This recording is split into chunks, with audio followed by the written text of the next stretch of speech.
Judy. Good. It's great to see you. Great to see you too.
Can you hear this mic?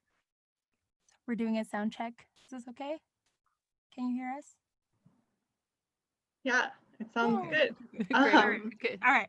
When you started, then the entrance music stopped. We'll mute ourselves again. No, it's okay. I think it's a good little chance for us to hear each other. The music was beautiful. Welcome everyone. It's not quite 7 o'clock yet, but we can just hang out on here together until the event starts in earnest. It's really wonderful to see everyone's faces coming in here from all over the world to the Bali's Living Arts series. You mean we can have like free unstructured conversation for 2 more minutes? That's so exciting. Go. Everybody talk. People. Agustini. Ibu Agustini, your audio is making buzzing noise.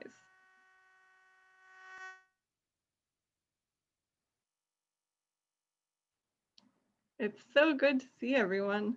some people that I haven't seen for a long time. My old Bahasa Indonesia professor.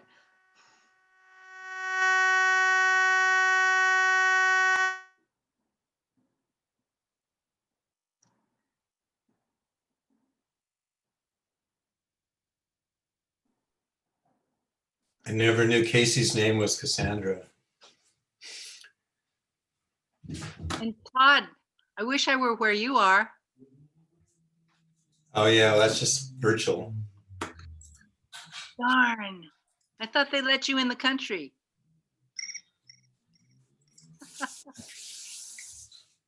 Hi, Ayu. Hi, Emiko. Hello, everyone. This is Pak Sumarsam. Pak Sumarsam. Hi. Hai Pak. Halo. Casey. Ini Ibu. Ibu Wow. apa di sini?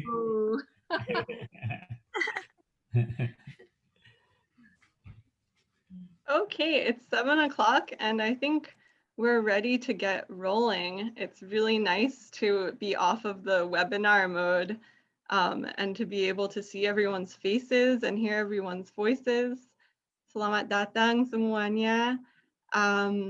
This is the Bali's Living Arts series. Gamelan Sekar Jaya started doing these in the beginning of August. And we've been putting these on with highlighting Balinese and Indonesian-American voices. And we've been collecting donations for a fund to help distribute care packages to the former guest artists, the families of former guest artists in Bali.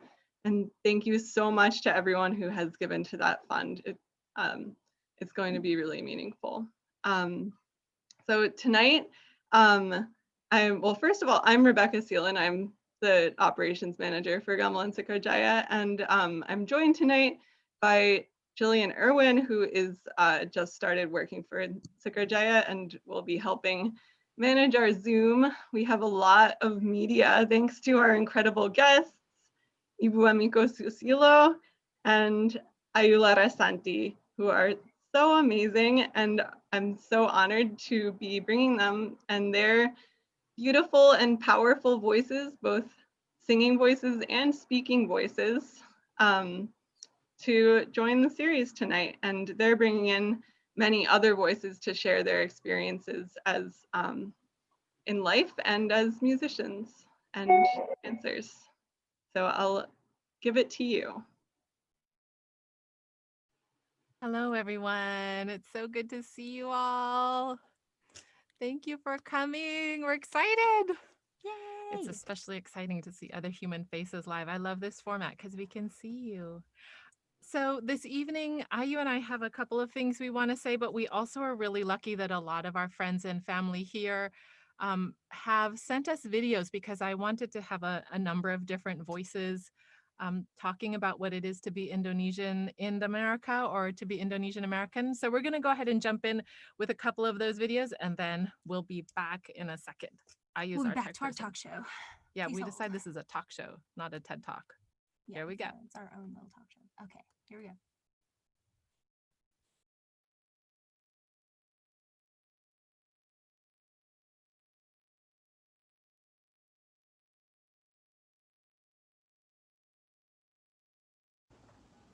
Hi, this is Ken Susilo. I am an Indonesian-American. I'm actually half Indonesian, half Japanese-American. And what being Indonesian-American means to me is kind of complex. You know, I'm part of the other, so it's hard to describe me when you look at me. Walking down the street, people don't know exactly what box to put me in. I'm clearly an other, clearly a brown-skinned brother, if you will.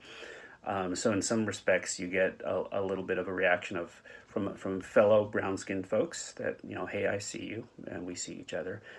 Some people just don't know what to do with me. Some people, when they figure out that Bali is part of Indonesia and you live in a beach community, the surfing community goes, hey, you know, great waves out there, dude.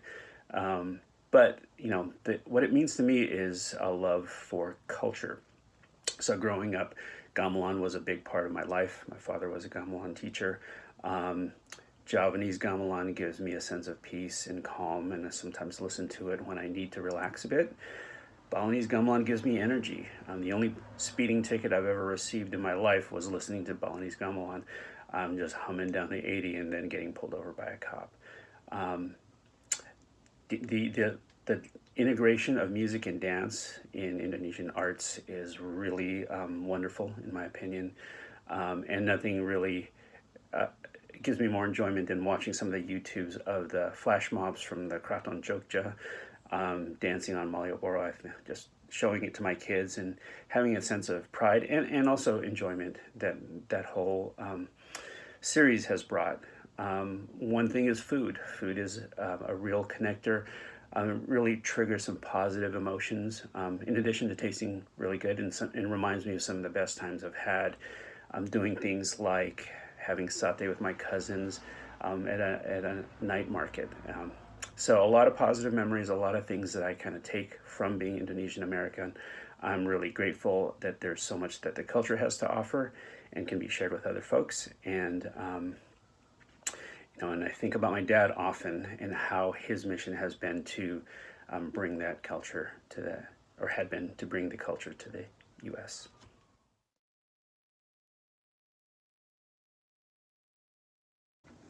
Hi GSJ family, it's Febby here. Ayu and Emiko had asked if I could just share a few words about my experiences as someone who identifies as Indonesian American and as someone who identifies as a woman. I wrote actually a few things down because I needed to find some structure around this really big question of what it means to be an Indonesian American.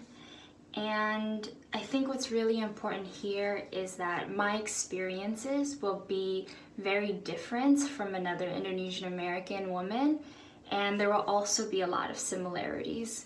And so, of course, my experience is not one that represents all individuals, but that we all have different lived experiences, and I think that's really important to know.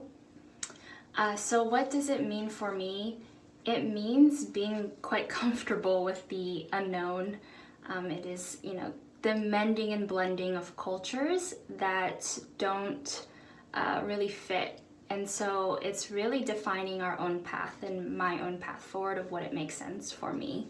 So I just wrote a few things down. I hope it resonates in some way or fashion. And so I really am trying to answer the question of what it means to be Indonesian American.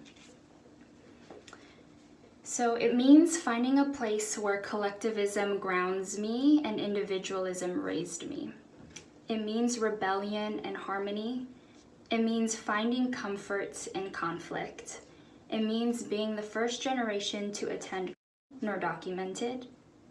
It means recognizing racism in the United States and colorism in Indonesia. It means endless community through food. It means hours of therapy. It means friendship. It means revolution over the status quo.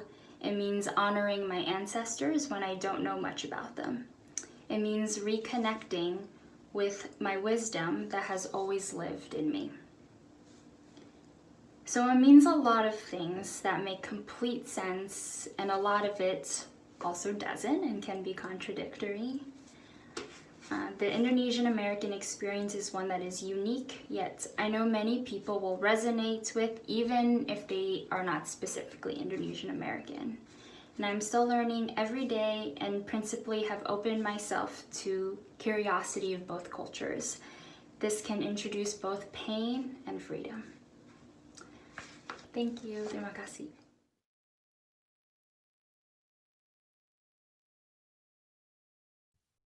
Hello, everyone. Thank you so much for being here today. I'm really excited to be here and to hang out with you guys and to talk with my mom. Welcome to our talk show. So to start off, I wanted to kind of tell you a little bit about myself, my small person. Actually, first of all, I would like to thank Ken and Matfebi for starting our wonderful talk show off with some incredible words about what it means to them to be Indonesian American or Indonesian in America. And also a big thank you to Gamelan Sekar Jaya for having us. I think this series is amazing. I've gotten to learn so much about other artists, and it's just an incredible opportunity to be here and to talk today. So here we go. My parents are two very cool people. One person is here. This is my mother. And one person is on the Zoom call, and that's my dad, and his name is Dewa. He is Balinese, and my mom is she's half Japanese and half Javanese. So we have a multicultural household, a multicultural life, and it's always very exciting, to say the least. Of course, as you know, Matfebi and Ken have talked about it, there have been some really great times, and there also are some really difficult times, especially in a multicultural household. Some of the best times I've had, though, stick with me for a long time.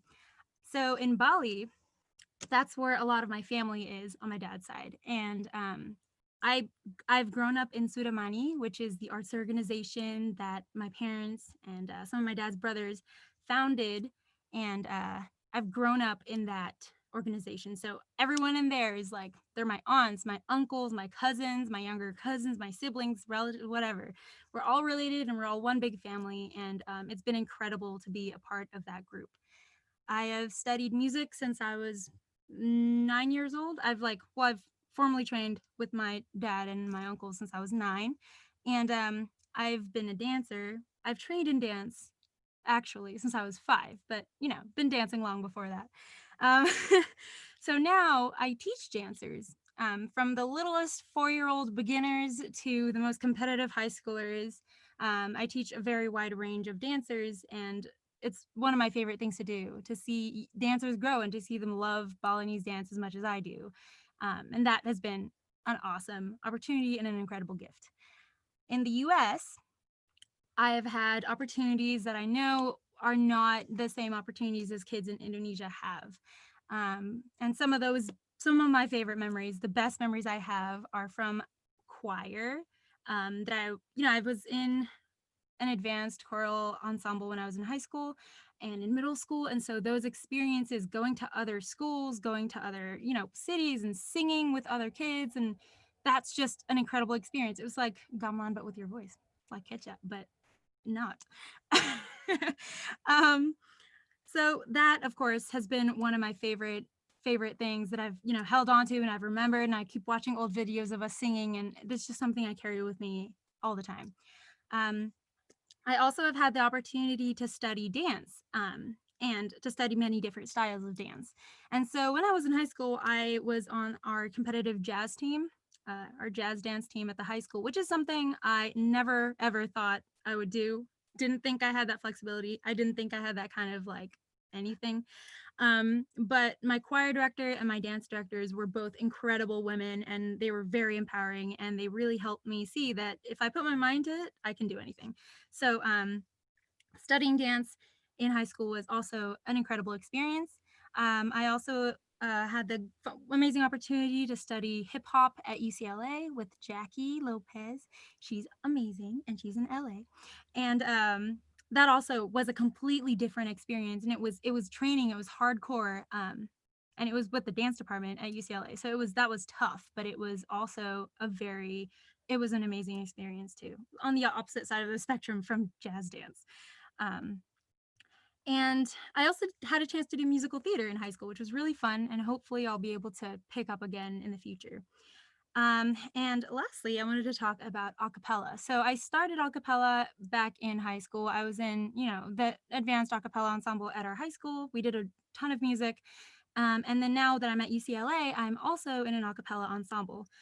We are called, on that note, UCLA.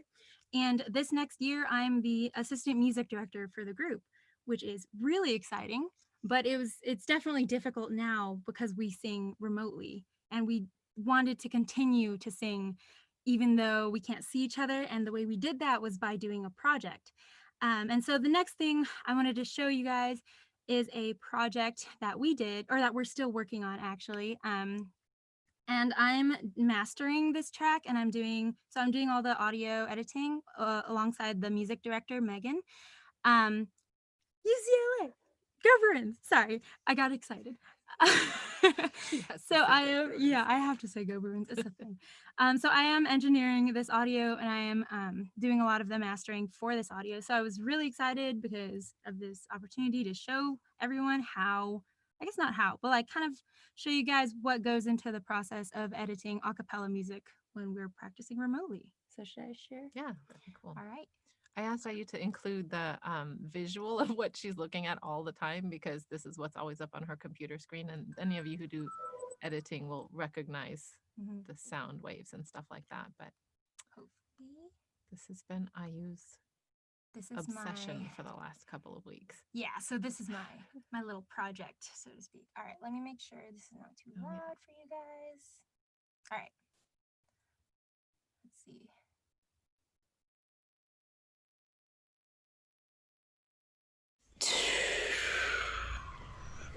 I still watch you when you're grooving, as if through water from the bottom of a pool. You're moving without moving, and when you move, I move.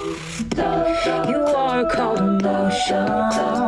They're all of you a verb in perfect view, like Jonah on the ocean. When you move, I move.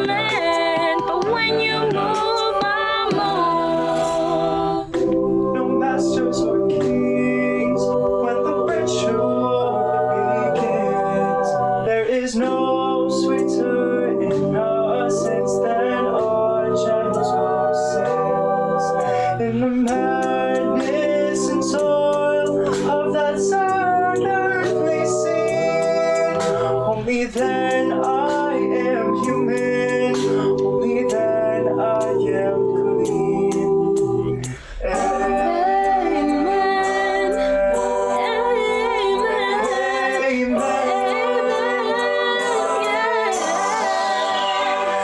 Take me to church, I'll worship like a dog, trying to realize I'll tell you my sins so you can sharpen your neck.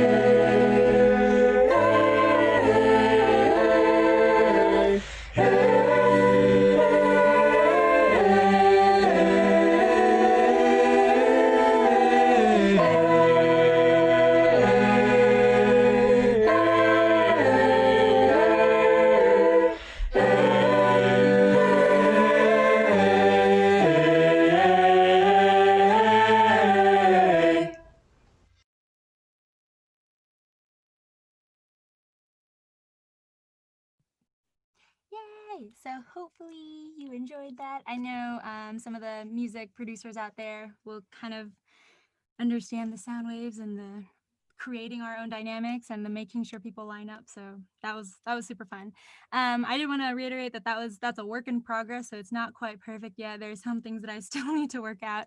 But I wanted to say a quick thank you to Ade for helping me with the vocal percussion, because I did have to add certain things there. So I did engineer a little bit of the vocal percussion.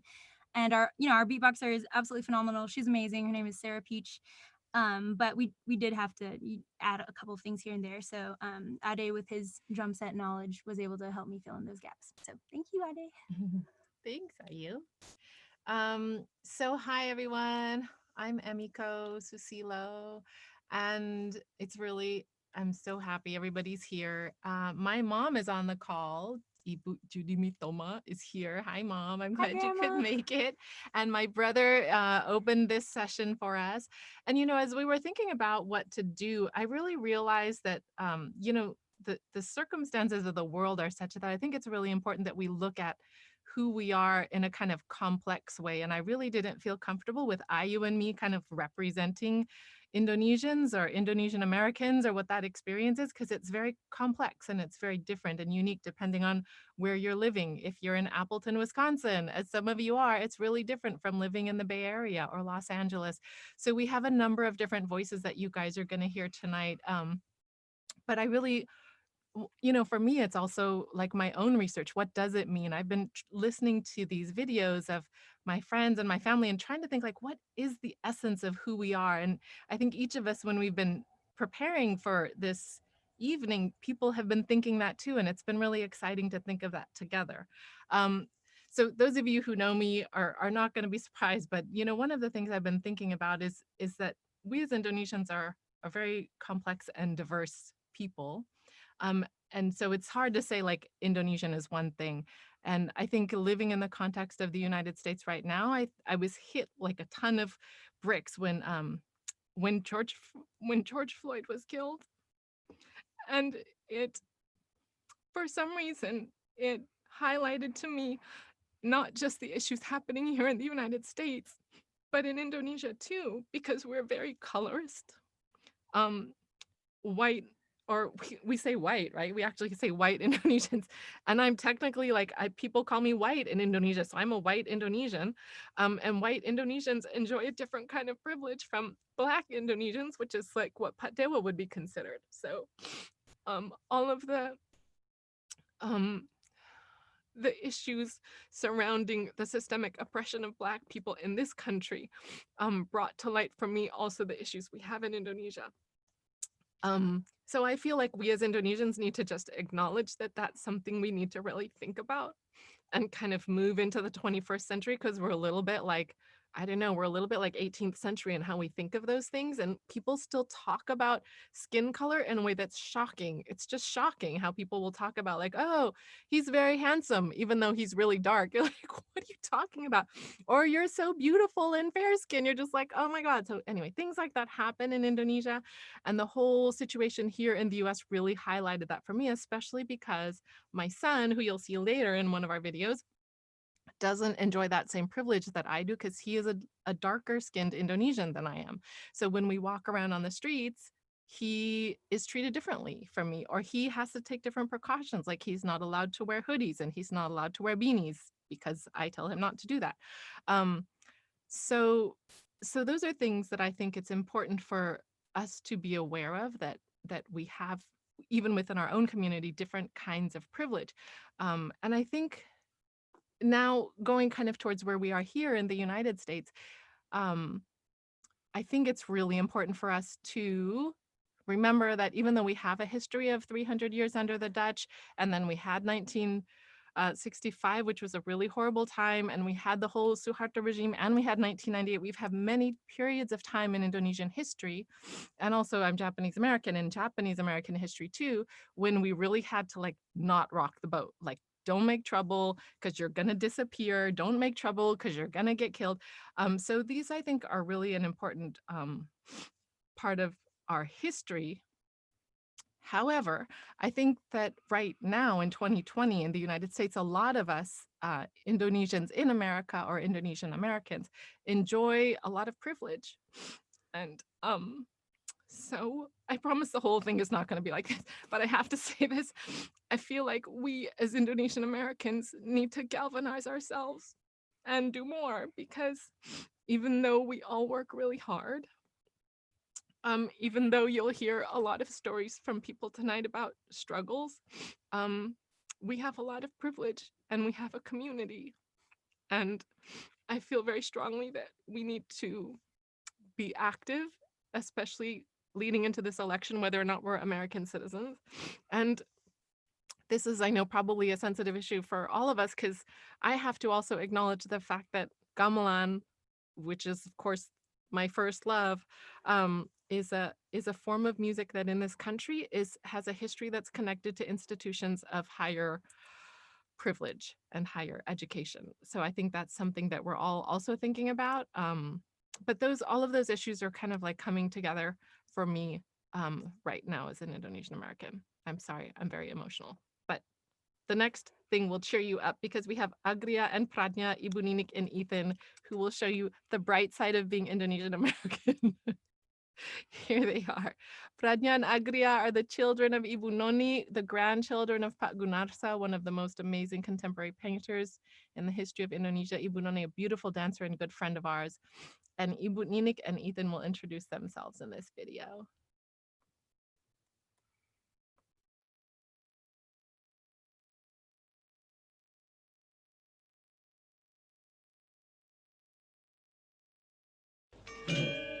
Terhadap lapangan terbang bangun.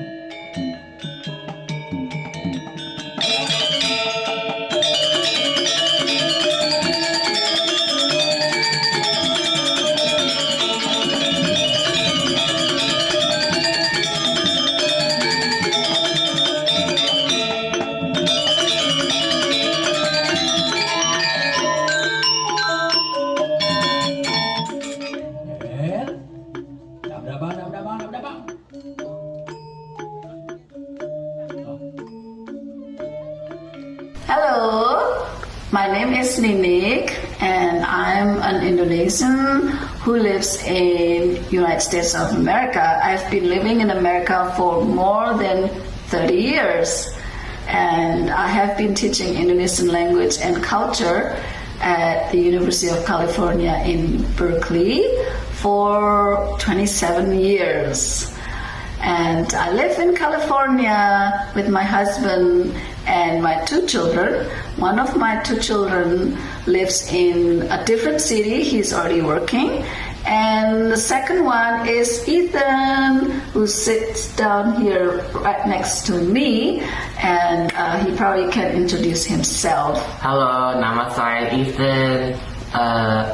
Saya umur saya 15 tahun. Saya tinggal di California, Amerika. Ibu saya orang Indonesia dan bapak saya orang Amerika. Ethan sekarang sedang belajar bahasa Spanyol, so he's learning, he's studying Spanish, so sometimes he's a little bit confused between Spanish and Indonesian. See? Yeah. Okay, so Ethan,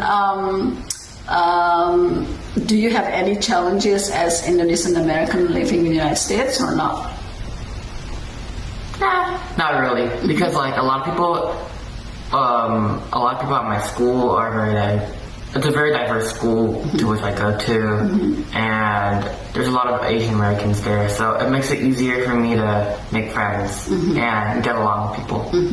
Because like with me, I'm Indonesian, I come from Java, living overseas far away from my family. I do sometimes miss my family and maybe the intricacy of the culture, definitely the food, but like what you said, we are quite fortunate living in the Bay Area where we could find Indonesian maybe restaurants, or we also have a Gamelan, Javanese Gamelan at UC Berkeley, and there's also Gamelan Sekar Jaya where my family and I can go there to see performances just to get back to our roots, right? So pretty much that's it. So anybody has bullied you at school being Indonesian American? No. So it doesn't exist. Yeah. Bully is not. The word bully is not in our vocabulary. Yeah. So, by the way, what kind of things that you learn from Indonesian culture every time when you go to Bali or Java? Well, first of all, the people are very nice there. They're very humble and they're super friendly to a lot of people, especially the people who are new to Indonesia or like tourists. And Yeah, do you like Indonesian food? Oh, I love Indonesian food. Yeah, which one? But my personal favorite is ayam goreng. Ayam goreng dari mana? Ayam goreng dari mana? Dari Jakarta, atau dari Jogja, atau dari Bali, atau dari Indonesia? Dari mana-mana? Indonesia. Dari Indonesia. Oke. Oke, terima kasih. Sampai jumpa.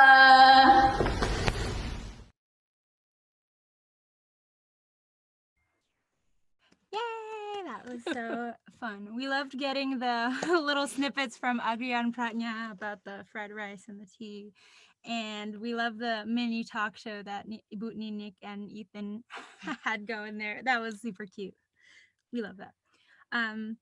Talk show within a talk show. Yeah, talk show within a talk show. So one of the things we were noticing is the family thing. So we were trying to put our videos together in groups. So Agrya and Prajna are brother and sister, and Ibu Ninik and Ethan are mother and son. So this piece Ayu is going to do called Biu Kukung was actually something that Pak Dewa made for her. One of the benefits of being the daughter of a composer is your dad just like makes you pieces. So we're going to throw up the translation in the chat. Is that right, Jillian or Rebecca? We're going to put some translation in there. Yes, it's there. Oh, lovely. Okay, go for it. All right. So this was written for one of our performances back in 2016 for a festival.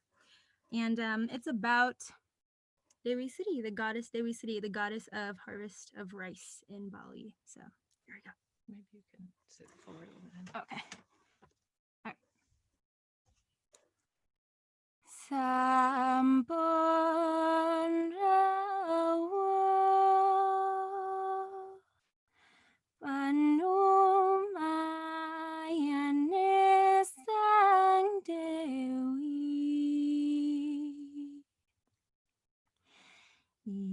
Idota don kacih yang modal pantun jale sampun rawuh panumayane sang Dewi Idota don kacih yang modal pantun jale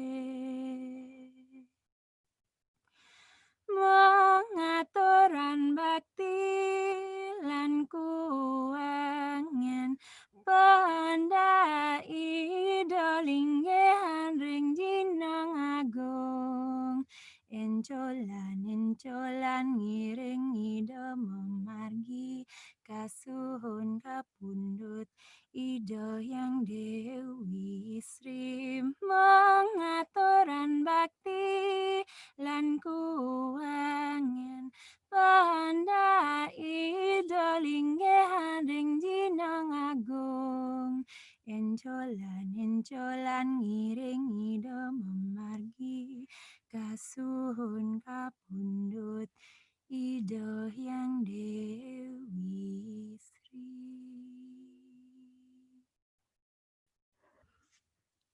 Yay! Thanks, honey.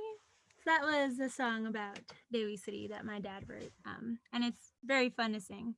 Actually, sometimes I get made fun of by the Sudamani musicians because apparently when I sing, I pronounce things with a little bit of a Javanese accent, which doesn't really make sense to me because I don't speak Javanese. I don't really hear it very much. But Javanese it works. It works for us, so hopefully. Yeah, we'll see. So thank you, Ayu. It's so beautiful to hear you sing that.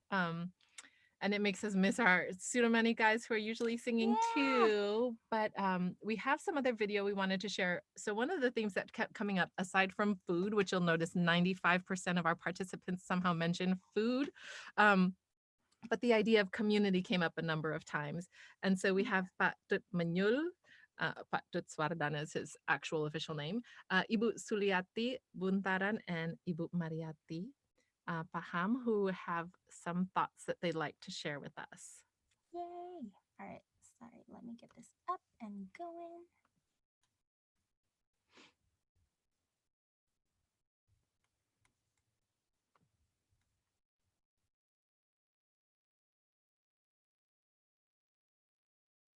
My name is Ketut Menjoel. I'm from Karangasem, from east of Bali, in California since 91, and then I'm working for Ultimate Summit Medical Center for 18-19 years now. So I have my family here, my wife and the kids. So I'm happy. So I'm not complaining, but I love all the Balinese people I can talk to in here because we can speak in Balinese. When I go home, then can speak English with my family. I love the food. I love everybody around here. The weather is nice. Everything is very nice. All right, see you guys later. Peace out. Bye.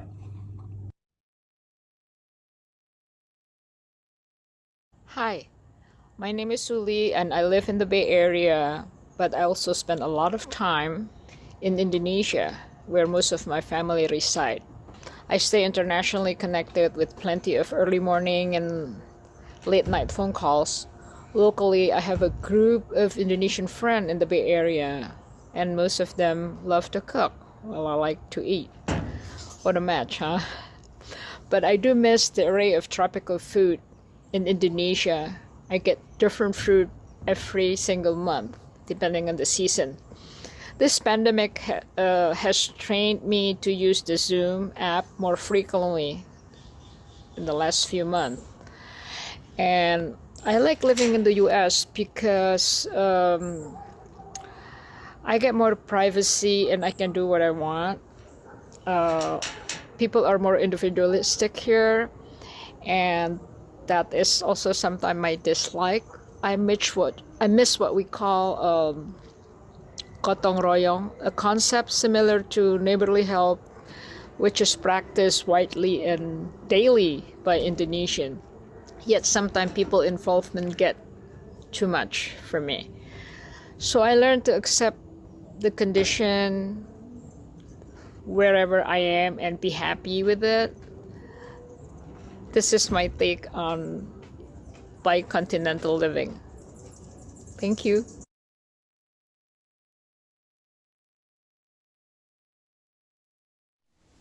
Halo, nama saya Mariati Paham. Saat ini saya tinggal dengan suami dan 2 putri di kota Albany, California. Saya dan suami sama-sama berprofesi sebagai arsitek. Kami berdua berasal dari kota Bandung, Indonesia. Pada awal tahun 2002, kami pindah ke Amerika karena suami mendapatkan kesempatan bekerja di San Francisco. Pada awal kedatangan agak berat karena kami tidak memiliki banyak teman dan juga kami tidak memiliki sanak saudara. Tapi beruntung dengan berjalannya waktu, kami mendapatkan kesempatan untuk menemukan komunitas Indonesia di sini yang bisa mengobati rasa kangen, homesick, dan juga kangen dengan makanan-makanan Indonesia. Tantangan berikutnya adalah ketika saya memutuskan untuk bekerja. Saya sebagai arsitek yang hanya lulusan dari Indonesia harus berkompetisi dengan arsitek-arsitek yang mempunyai ijazah dari Amerika ataupun yang sudah memiliki pengalaman lebih. Tapi dengan semangat yang tidak mudah menyerah dan juga mencoba untuk terus percaya diri, saya akhirnya mendapatkan kesempatan untuk bekerja di sini. Tidak seperti di Indonesia, di mana kita bisa menitipkan anak ke orang tua atau mertua. Saya harus memutuskan menitipkan anak ke daycare atau ke preschool pada saat bekerja. Keputusan itu tidak mudah untuk saya sebagai ibu bekerja. Tantangan berikutnya adalah sebagai pendatang, saya harus bekerja lebih keras. Saya harus work harder untuk mengimbangi kemampuan saya dengan teman-teman kolega saya. Masalah-masalah yang ada karena perbedaan bahasa, perbedaan culture di kantor, sampai perbedaan sistem metode konstruksi di sini dan apa yang sudah saya terapkan di Asia. Karena anak-anak saya tidak lahir di Indonesia, yaitu satu di Singapura dan satu di Amerika, kadang saya merasa sedih karena saya tidak bisa memberikan kesempatan kepada mereka untuk meluangkan waktu lebih banyak dengan nenek kakeknya, dengan sepupu-pupunya, seperti apa yang saya alami ketika saya masih kecil. Dengan itu, saya berusaha untuk bisa visit Indonesia minimal 2 tahun sekali. Kalaupun tidak, saya tetap berhubungan dengan orang tua atau kakak-kakak saya melalui FaceTime atau telepon. Selain bekerja sebagai arsitek, sekitar 10 tahun yang lalu saya memulai bisnis fotografi yang dimulai dari hobi saya memotret. Di samping itu, saya juga mencoba aktif di kegiatan-kegiatan yang diadakan di komunitas Indonesia. Salah satunya, beberapa tahun yang lalu saya bersama teman-teman mengadakan acara fundraising dari organisasi yang kita sebut ICC, Indonesian Caring Community, di mana hasil fundraisingnya itu untuk membantu teman-teman yang berkesusahan atau sakit yang berada di Amerika. Kemudian beberapa tahun yang lalu juga saya mengadakan acara Indonesia 1, di mana kami mencoba merangkul banyak Indonesian community di San Francisco Bay Area untuk menggalang dana yang pada saat itu di Indonesia ada bencana alam, gempa bumi dan banjir dan sebagainya. Dan saya waktu itu juga bergabung dengan teman-teman Indonesia yang aktif di bidang kesenian untuk membuat acara Gamelan Summit, yaitu di mana kita menggabungkan beberapa komunitas gamelan yang berada di San Francisco Bay Area. Proyek yang terakhir adalah program di YouTube channel yang namanya Setiap Perempuan Punya Cerita. Pada program ini, saya mengundang semua perempuan Indonesia, apapun latar belakangnya, untuk berbagi cerita, tips atau nasihat yang diharapkan bisa menginspirasi sesama perempuan Indonesia. Demikian cerita singkat saya, meskipun saya sudah tinggal di Amerika hampir dari 20 tahun yang lalu, tapi saya tetap bangga sebagai perempuan Indonesia. Terima kasih.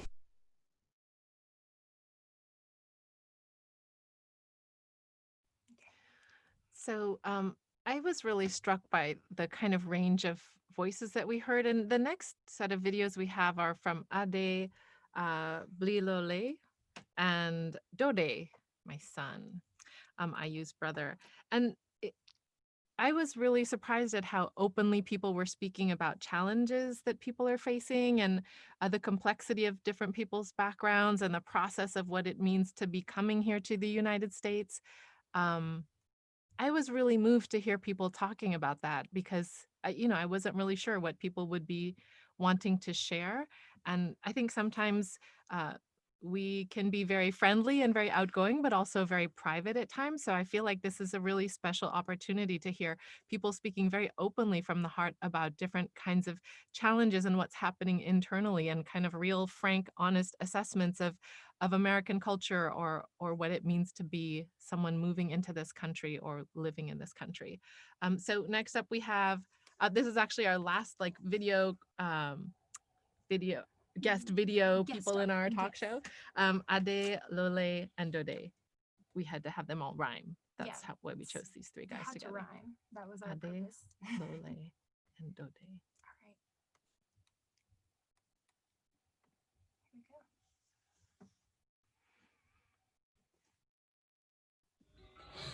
Om Swastiastu. Hi to all who have taken time out of their busy lives to listen to two people I respect so very much, Ayu and Ibu Emiko. My name is Adi Wijaya, and I'm a third-year student at the University of Denver. My parents are both Balinese. My mother's from Singapadu, Gianyar, and my father is from Bangah, Paturi, Tabanan. I have two brothers, Diputu and Aji, who are also Balinese, having grown up in the US. I do have an older brother, but I was the first in my entire life to be born in America. Living in a part of town that was extremely diverse, growing up in a part of town that was extremely diverse.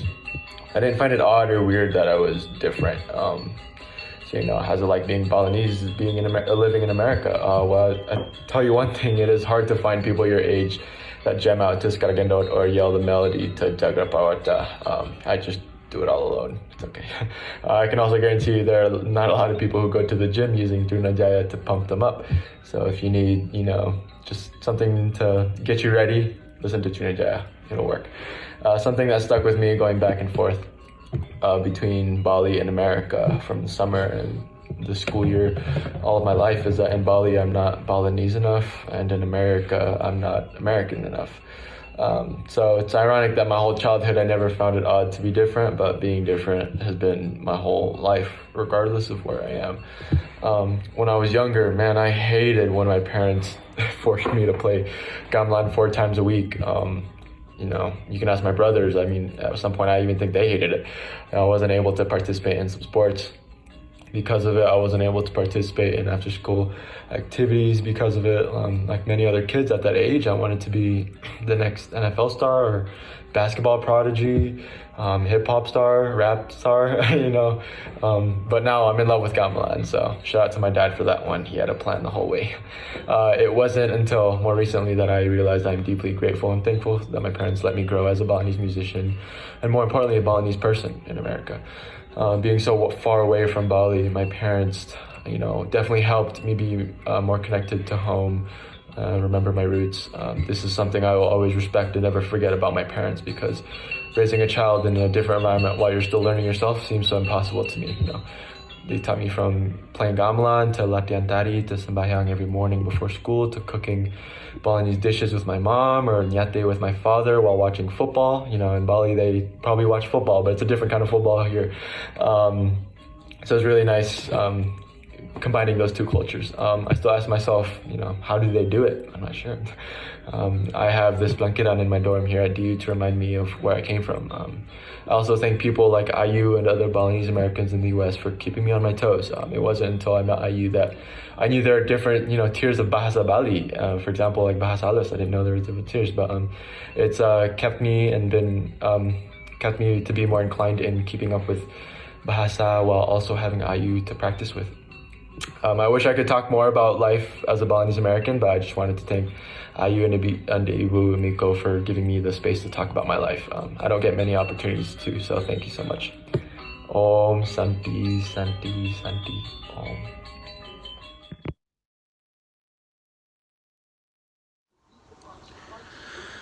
Om Swastiastu, selamat sore. Nama saya Made Putrayasa atau Lole. Saya dari North Bali. Saya tinggal di sini sejak tahun 1994. Memang susah, menurut saya memang susah sekali hidup di Amerika. Di samping bahasa sangat berbeda dan juga culture-nya sangat berbeda. Saya berusaha sekali untuk beradaptasi dengan culture di sini, dan juga saya ikut main gamelan di Sekar Jaya. Suksema.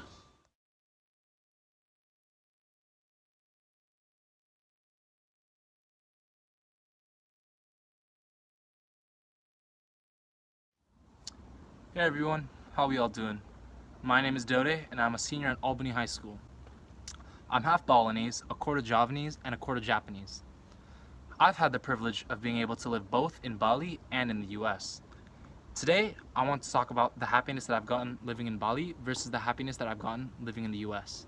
Living in Bali in Indonesia, your life expectancy is shorter than you live in the US. But then this kind of brings up a question to me. Would I rather live a longer life with more stress, or would I rather live a shorter life with less stress? The reason why I'm saying stress and less stress is because the culture in Bali versus the culture here is quite different, and people prioritize different things. In Indonesia, people live life to the absolute limit. They have so many things going on, such as concerts, ceremonies, village contests, adventures with your friends, and so many more things. A lot of the things that you're able to do are with other people, and I think that sense of community is really important. If people say that they don't need that sense of community, that's because they've never actually felt it before. Once you feel it, you can't ever go back. In the US, I do have a sense of community with a few of my friends, but it's not really the same as with some of my cousins and friends back in Bali. In the US, things usually revolve around one thing: money. If you have money, you can live here. If you don't, you won't be able to get by. Now, living in both countries, I've realized that money is a big source of stress for people. Here, you may have more money, but the amount of stress you're under to get that money, in my opinion, is not worth it. In Indonesia, you have less money, but the experiences that you get to experience or life-changing.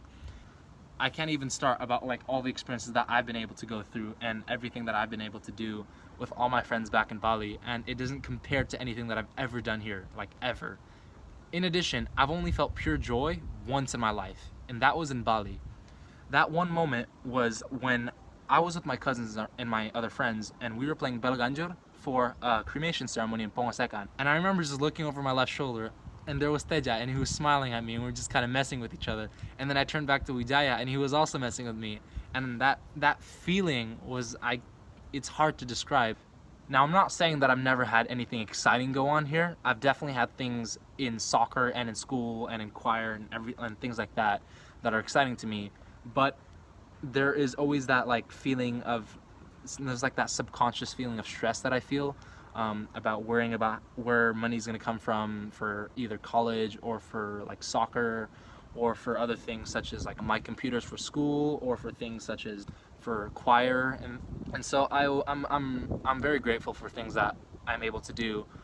Just me thinking about how much money we need just kind of given me that that stressful feeling, and I really don't like it. So that's just my perspective on living in Bali versus living in the US. But yeah, other people might have different opinions, but that's what I think.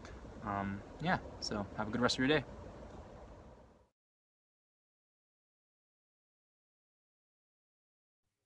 So we thought we would just end with Dode just taking down capitalism, period. Yes.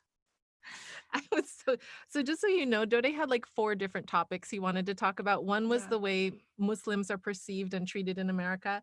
The other was the way that in Bali women are expected to put on a happy face and like suppress emotions and like not express things fully and honestly. But he had to just choose that one topic. So he chose to talk about happiness and capitalism. Yes, he also Happiness chose and to talk about capitalism. Yeah, he did actually record a video of him talking about, all those points that he really wanted to talk about, and taking apart those issues, how Muslims are being treated in America, what the stereotypes are, how how bullying happens, and like because of his skin color, because of his family, like there are so many issues that he talked about, and the shortest he could make that talk was 25 minutes, and so we were like, he should just have his own TED Talk one day. TED Talk. Yeah, be on the lookout.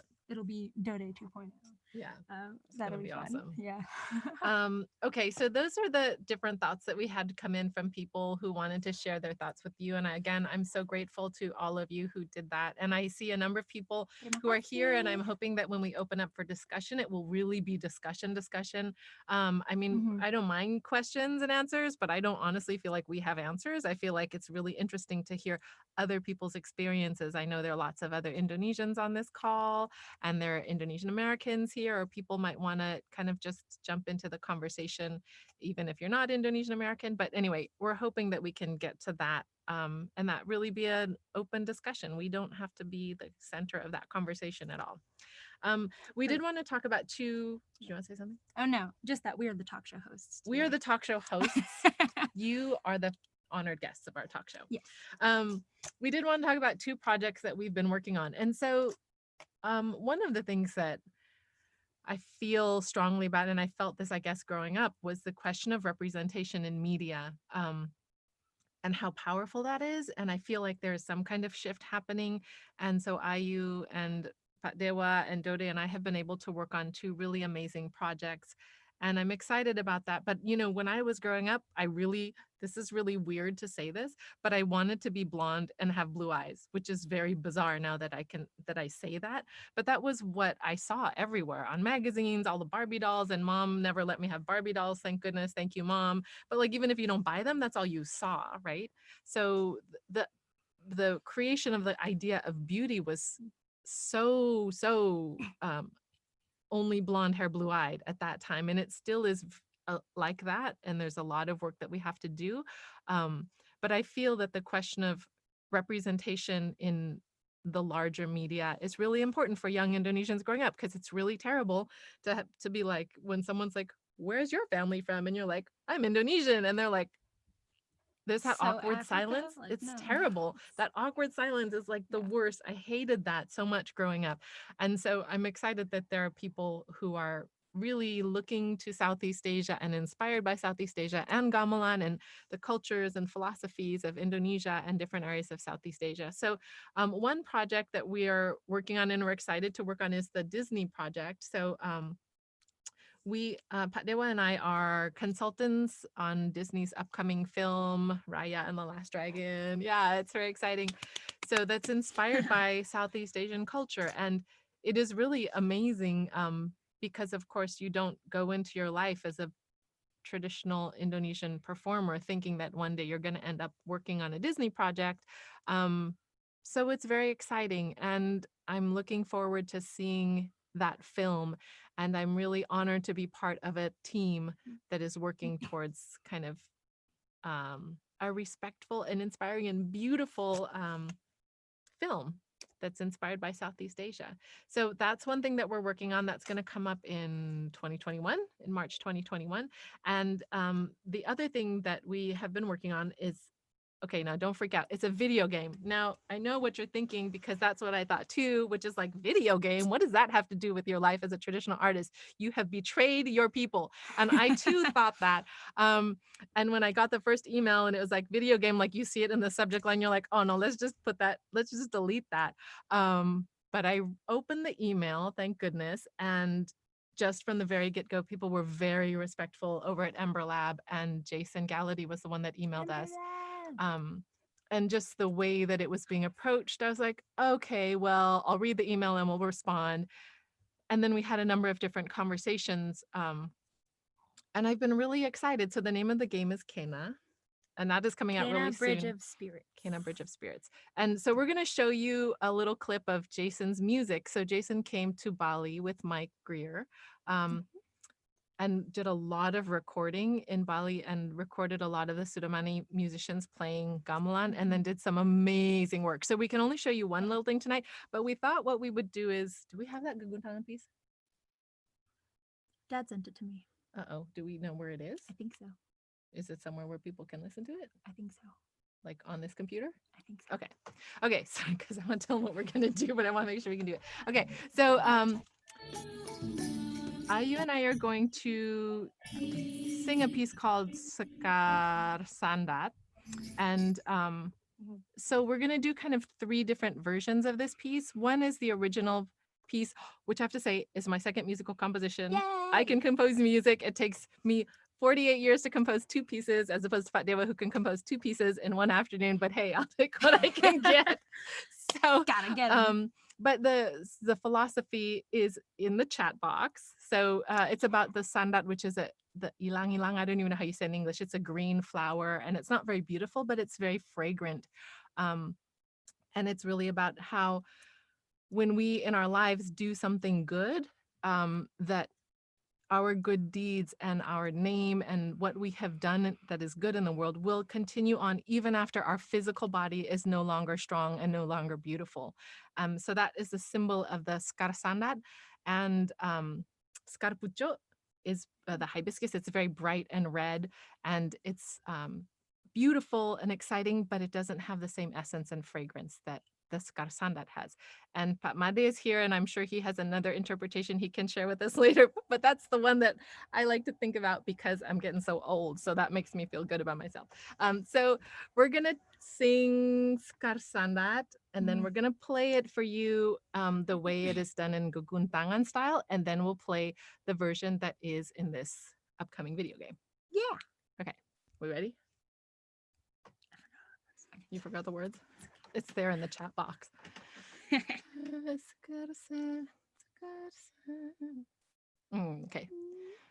Up to you. Sekar Sandat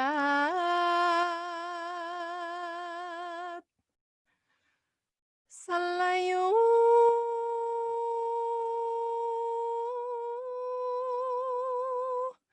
Layu Nyami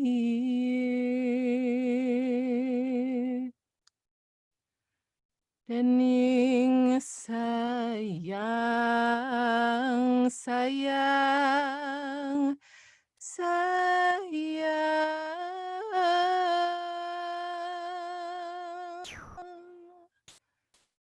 Ku tak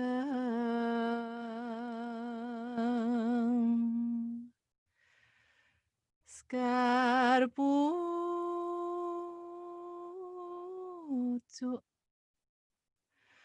Skarputu.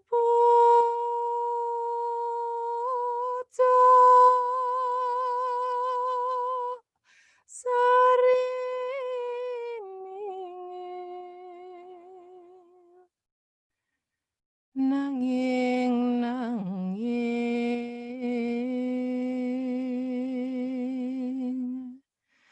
dong wangi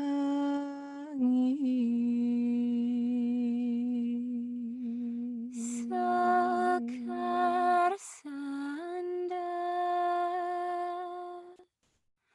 Selayu-layu nyomi Dening sayangku tang Sekar pucuk sarinyo ninggil Nanging dong ada wanginyo Sekar sandar Selayu-layu nyomi Dening sayangku tang Sekar pucuk sarinyo ninggil Nanging dong ada wanginyo.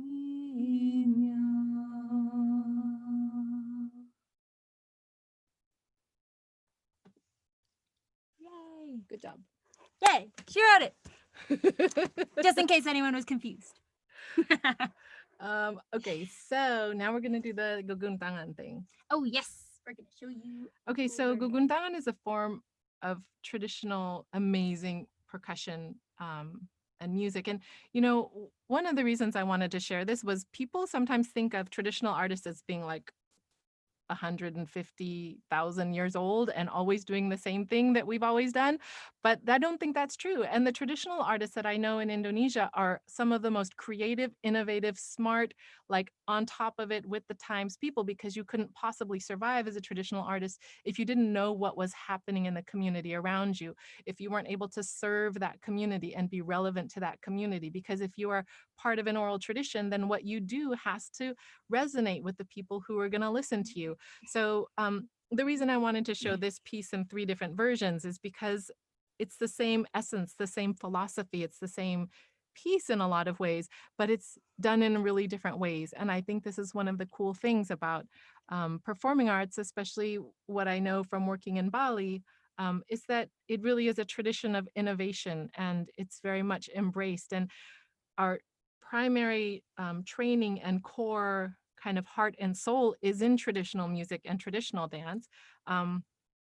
That is where we like have our heart center and that's where our soul is trained. But we also do a lot of these other kinds of things. So let's share the guguntangan piece and people can listen to what that sounds like when Bapa and Dewa and the Sudamani guys are going to town playing some guguntangan stuff with Sekar Sandat. Yeah, this one's pretty fantastic. Yeah. All right, here we go.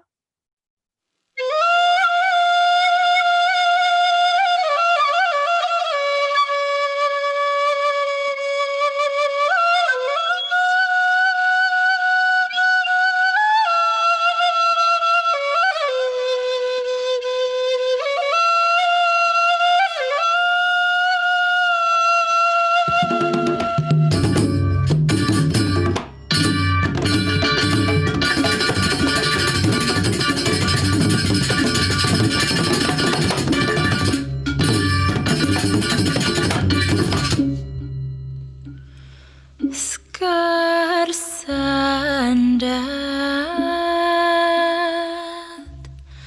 selayu-layu nyomi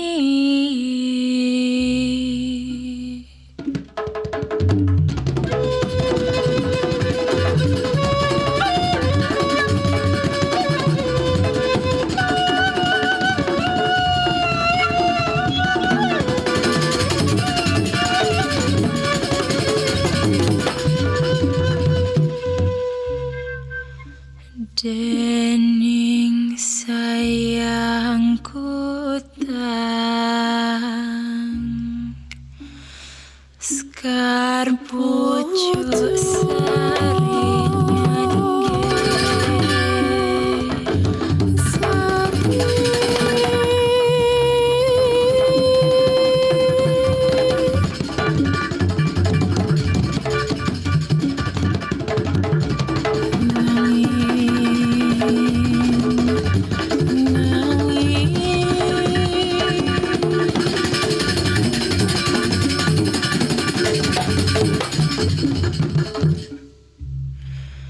nanging dong ada wanginya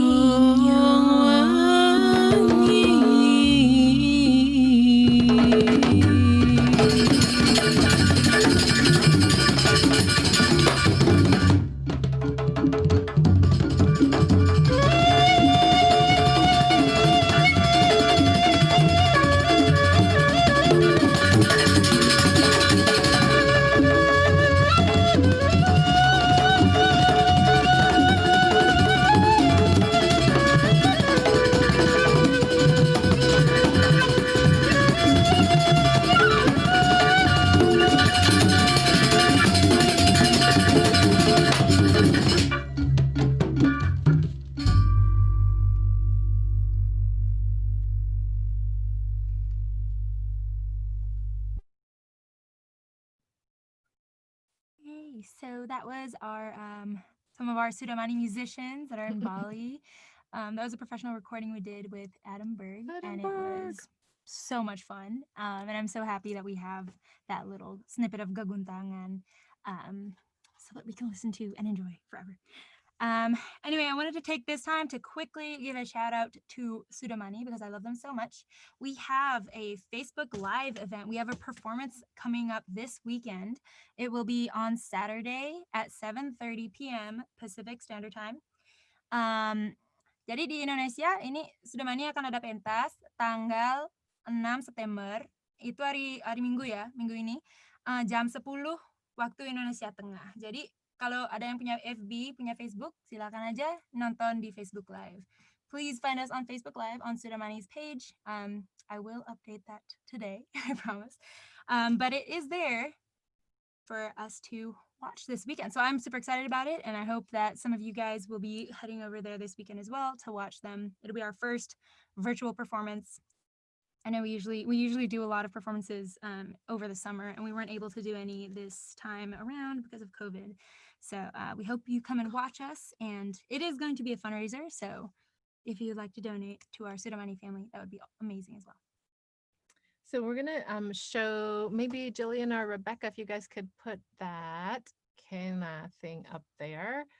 This is what happens when you have a super smart young American composer who is really respectful and thinks very deeply about these things. And he takes some of these ideas and creates some music for this game, which actually, we can't say too much about the game, but I can tell you that my initial reaction of like, no video games and gamelan, that's the worst idea ever. Literally, that was my reaction. I do not feel that way about this game, and I'm very excited about this video game. It is not what you think of as a regular video game. Here's the music.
So that's what that piece sounds like. And we're going to just do a little quick view of the trailer because in the trailer, and we had to get like lots of cool approvals from people for this, but you can hear actually how gamelan is used. And I know a lot of gamelan musicians are on this call, and it's a complex thing. What does it mean for gamelan to be in a video game?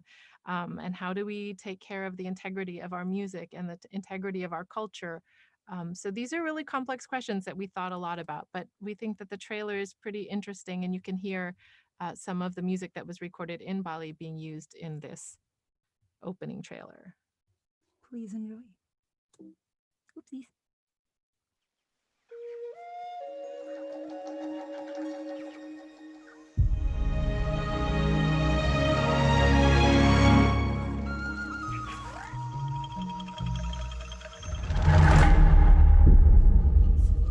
I know you are kind. You sense the power that flows through this land. Yet, you do not fully understand it.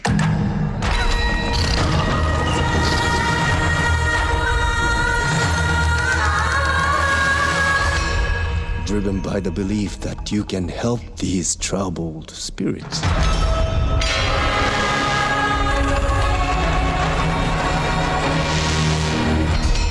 But you cannot hide your weakness from me.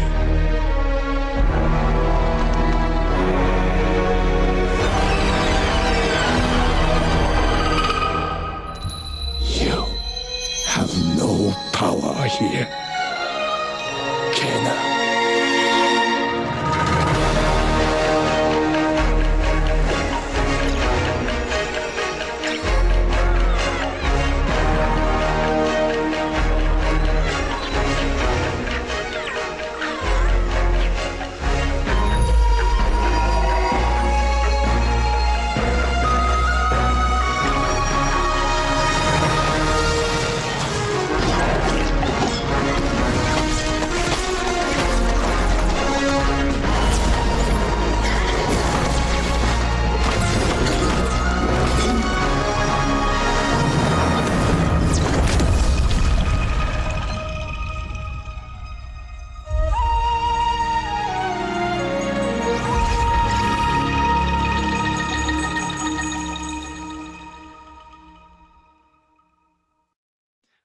So that's what the kind of trailer of that piece looks like. One thing that always I find interesting is, you know, Jason had originally sent us a number of links of music he had heard. He'd found them online. And one of them was a kidung, an actual kidung, one of these sacred songs that we have in temple with gamelan. And we were like, guy, you can't use that one. And so there were a couple of pieces where we're like, no, you can't do that. But we did say to Pak Dewa, hey, could you make something that sounds like that, but it's not an actual sacred song? So it was really interesting, you know, to find that place where you want to be inspired by something and you love the sound of something, but not taking something that is a sacred song or a sacred dance and using it in a way that's not appropriate. So that's one of the reasons why I feel traditional artists are so incredibly creative and innovative, because constantly they're being required to make adjustments to new circumstances and find ways to bring that joy that Dode's talking about, that love, that feeling that they have playing gamelan, but in a way that's appropriate for a completely different context. So Ayu has one more thing she wants to say, then we're going to open it up for discussion. So get ready to unmute yourself and like raise your hand or however that's going to work. Yeah. So I just wanted to say really quickly that the opportunity to kind of like be on the musical side of Kena and like sing and be a part of that process was really incredible, because some of the singers that were featured were singers that are in our organization as well, our dancers, our moms, and then the musicians, of course, are our very own Sudomani musicians, and I know some of them are on this call as well, and it was such an incredible experience. And I think having experiences like that, and also the experience of my parents being able to be cultural consultants for Disney, things like that are what kind of helped me, I don't know, see more representation in the media, both in the digital world, in the video game world, in animation, hopefully more in television. And I know like Asian, it's like they always have like that Asian figure, and it's always some like slightly vague East Asian person that's usually Chinese. I don't know. And so I think that's you know, it's kind of problematic when they just slap an Asian character on TV series and they're like, yeah, she's this Chinese lady. And it's like, well, okay, but like, first of all, can you more accurately represent this Chinese lady to be like an actual, like, I don't know, an actual person? But then also there's so many other parts of Asia. Like, we're not just one homogenous mix of, like, I don't know, very fair-skinned, small-eyed people. Like, that's such a stereotype of Asians. But there's Southeast Asians and we're super brown, and there's South Asians and we're also super brown. And then there are also East Asians that are brown. Like, we're not, you know, like, we look different and we sound different and we have different cultures and different stories. And so having these opportunities to work with like PS5 and work with Disney, like, those are incredible. And I'm really excited to be able to see myself represented maybe on screen. And to be able for, you know, to have other Indonesians feel like that too. Because I don't know if any of you guys have read the comments, but my cousin Kara and I have obsessively read the comments on YouTube for Kena, the trailer, and all the music. And Indonesian people are hearing the gamelan and they're like, wait, I know what that is. Like, that's angklung, that's suling. Like, I know what that is. And they're getting so excited because I don't think Indonesians are represented in video games at all, really. And so to have that be, you know, a part for the video game community, for the Indonesians in the video game community, and for Indonesians everywhere else, and Southeast Asians everywhere else, I think it's a really fun and great opportunity for us to see ourselves represented more in the media. So that's all. Thanks. So we want to open it up now, and I guess Jillian and Rebecca, maybe you guys can kind of lead that. But before we wrap up, I just want to say thank you again, Gamelan Sekar Jaya, for the opportunity for the Ayu and Emiko talk show tonight. We really are so honored to be given the time, and really thank you so much to all of our friends and family. I see some of you on the call, for sharing your thoughts and your homes and your love with us tonight. It was really, I learned so much from all of you. So discussion time, everybody. I know we're going over time, so if any of you need to leave, we of course completely understand, but we wanted to have a little bit of time for discussion. Thank you so much, Ibu Emiko and Ayu. So happy, and I love the Ayu and Emiko talk show. I hope we can do it again sometime. So yeah, we're going to open it up for discussion, and I do ask that you use the raise hand function if you'd like to speak. There are over 70 people on this, oh, now there's 68. So if you'd like to speak, just use the raise hand function. If you click on participants, and then in there you'll see the raise hand next to your name as an option. Questions welcome from any language that we speak. Bahasa Indonesia juga bisa, bahasa Indonesia bisa, bahasa Bali, dados. Yeah. English too. So, ya, kalau ada pertanyaan silakan. Atau pemasukan. Membagi pengalaman. Questions, comments. It doesn't need to be. Yeah, you can share. I'm really excited to hear. Like, I see Pak Madela Smawan, I see Dewa Alit Adnyana hiding over there in the corner of the screen. I know Pak Dewa's there. We see you.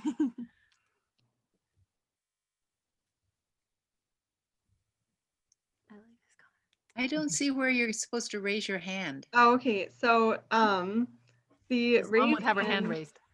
There's some little dots. Do they use this hand? Like, what if when you click on the participants, and then next to your name, it says more. I have hand raised verbally. Putu has his hand raised verbally. Yeah, we could do this too. You can use your hand. Also, I know everyone, we are running over time, so before people I know it's late on the East Coast, before you sign out, I would like to just share the information about next week.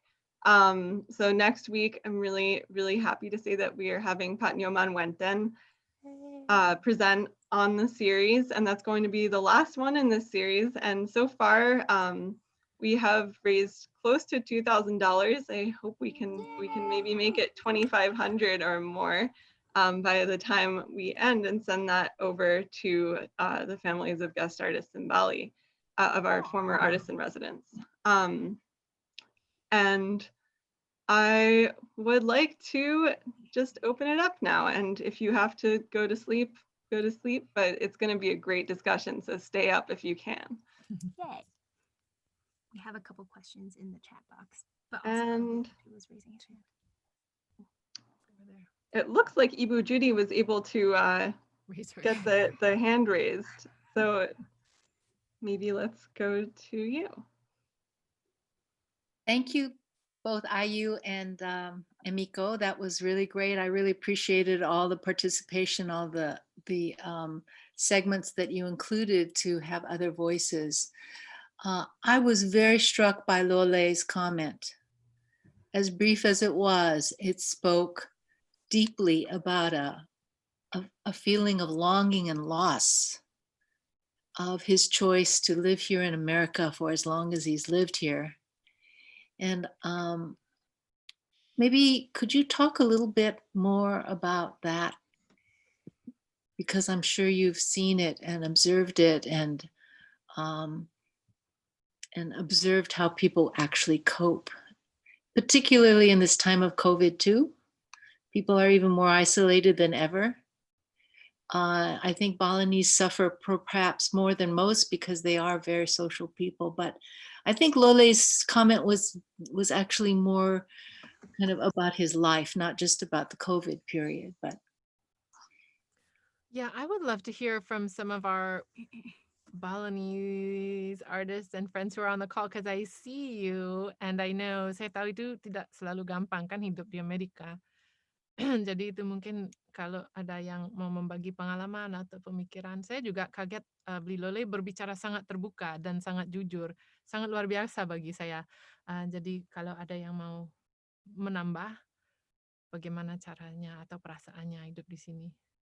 I see you guys there. Go. Silakan bahasa apa saja boleh. Bahasa apa aja nih.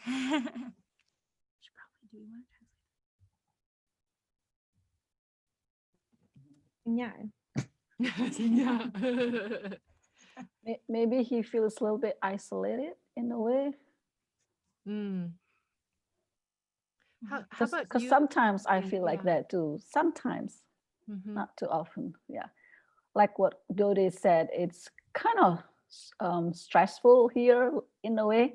You gotta work. If you don't work enough, you're not gonna be in that level. You know what other people might expect you to be at. And especially lately, it feels like so much stress, right? With what's going on in this country. And then there is COVID that makes it even more challenging, you know, especially as minority. So probably that's what Lole is trying to say. I mean, I guess everybody here as minority at some point also have the same kind of challenge, like what Dode has said, probably, right? Because like in Indonesia, I myself sometimes feel like, I just want to go back home. I just want to go back home, stay away from this negativity. TV, it's all negatives.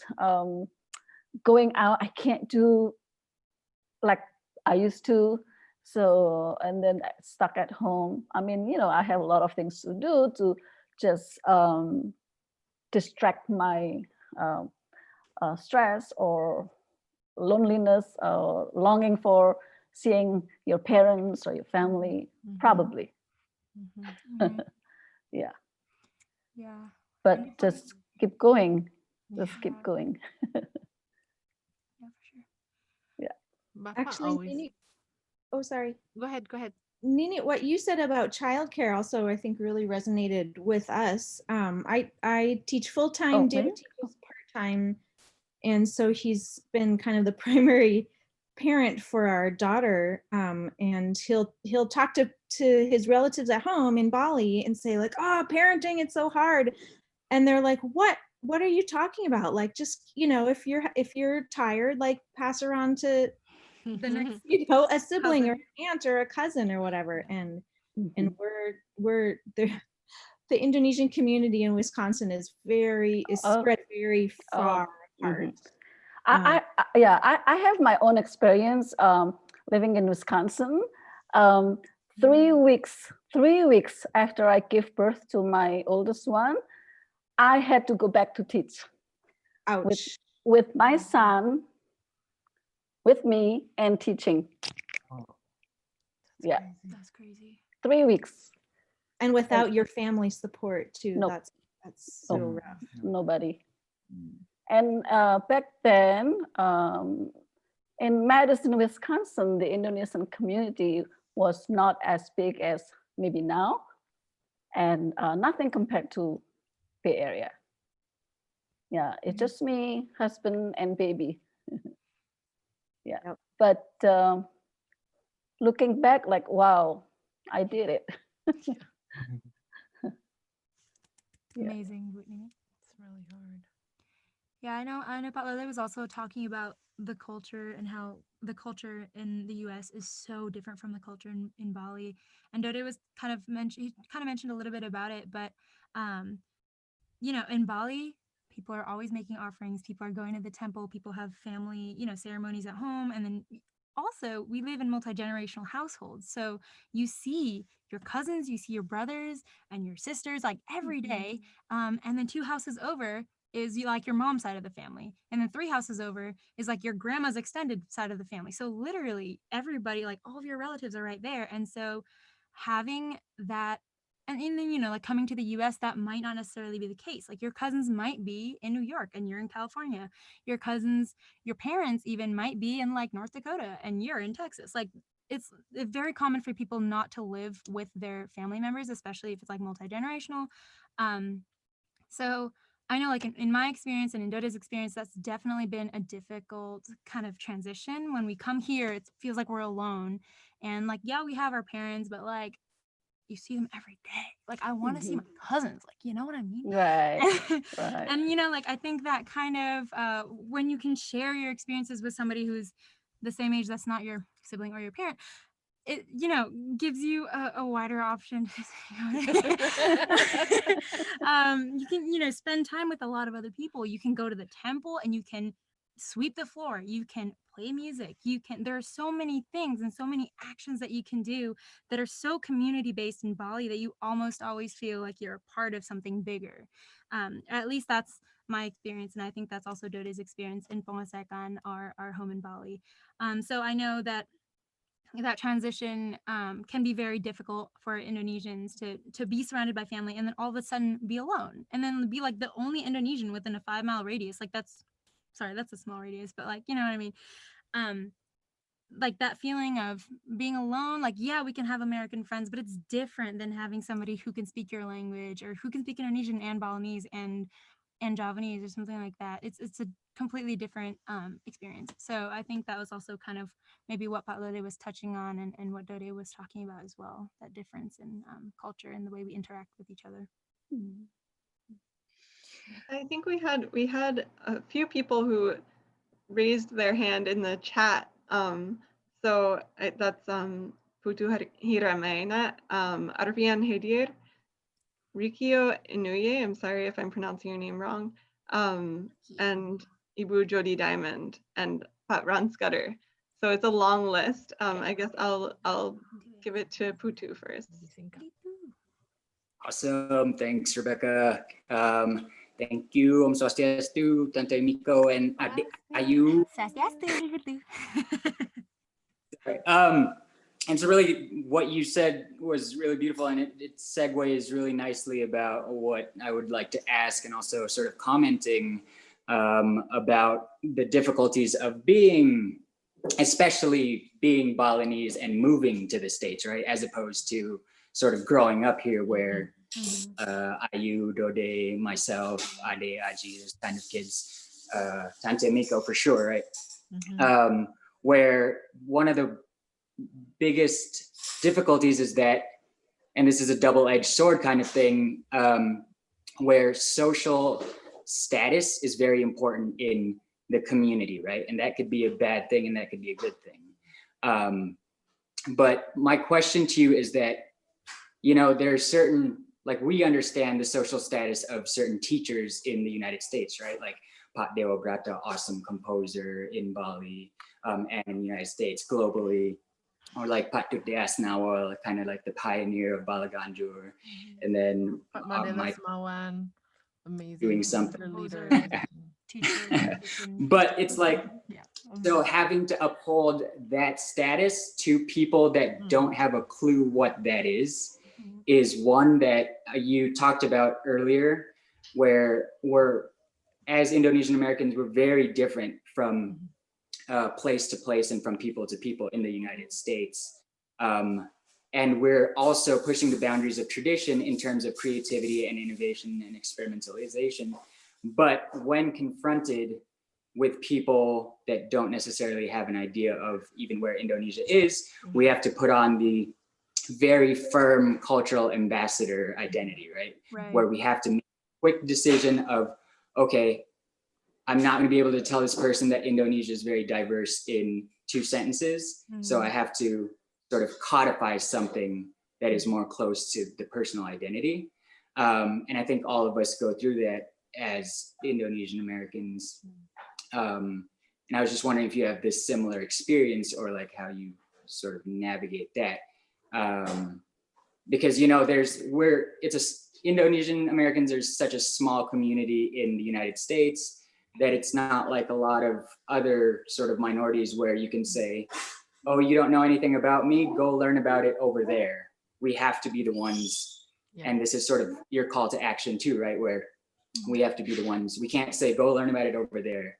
We have to be the ones to say, you have to learn it here. So, I'm sorry, that was long. No, that's a really interesting observation.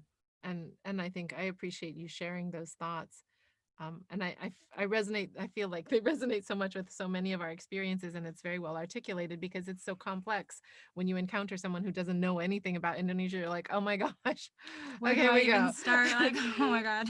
Because you're right, then you become the representative, right? And everything you say, everything you do becomes the representation of that culture and of which we love so dearly. And yet it then means that you can't necessarily give the complexity and subtlety of who you are as an individual and what your personal love and interests are, because then you become this thing, you become the Indonesian-American guy, and that's kind of all you are, right?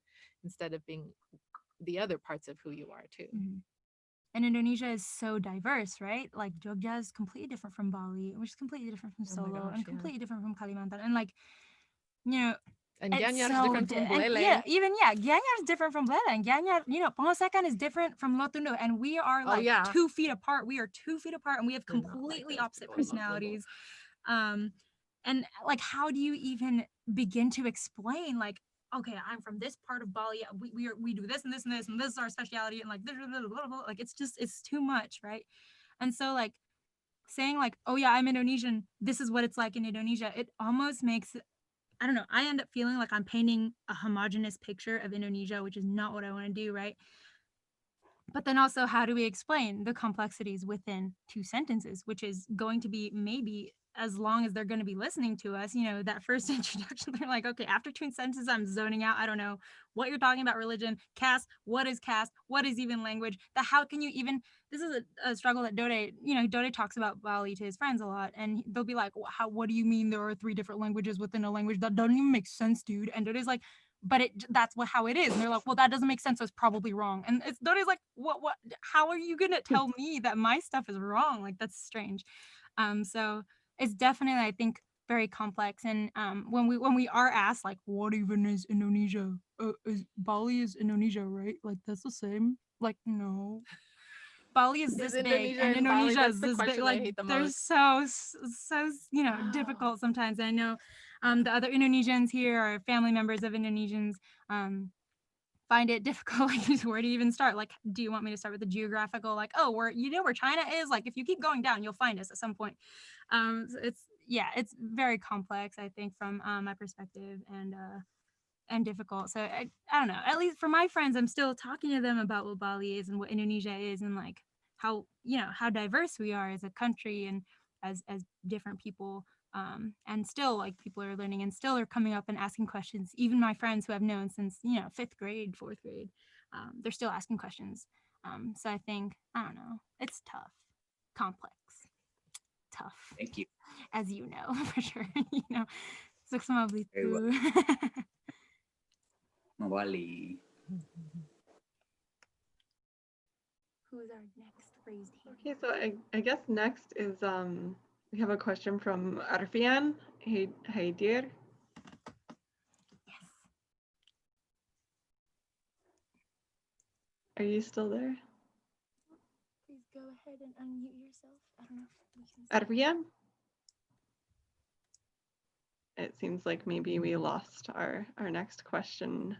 And then Ibu Jody Diamond, Jody Diamond, are you still here? It is late. Oh no, I'm here. I didn't go anywhere. This has been so fantastic.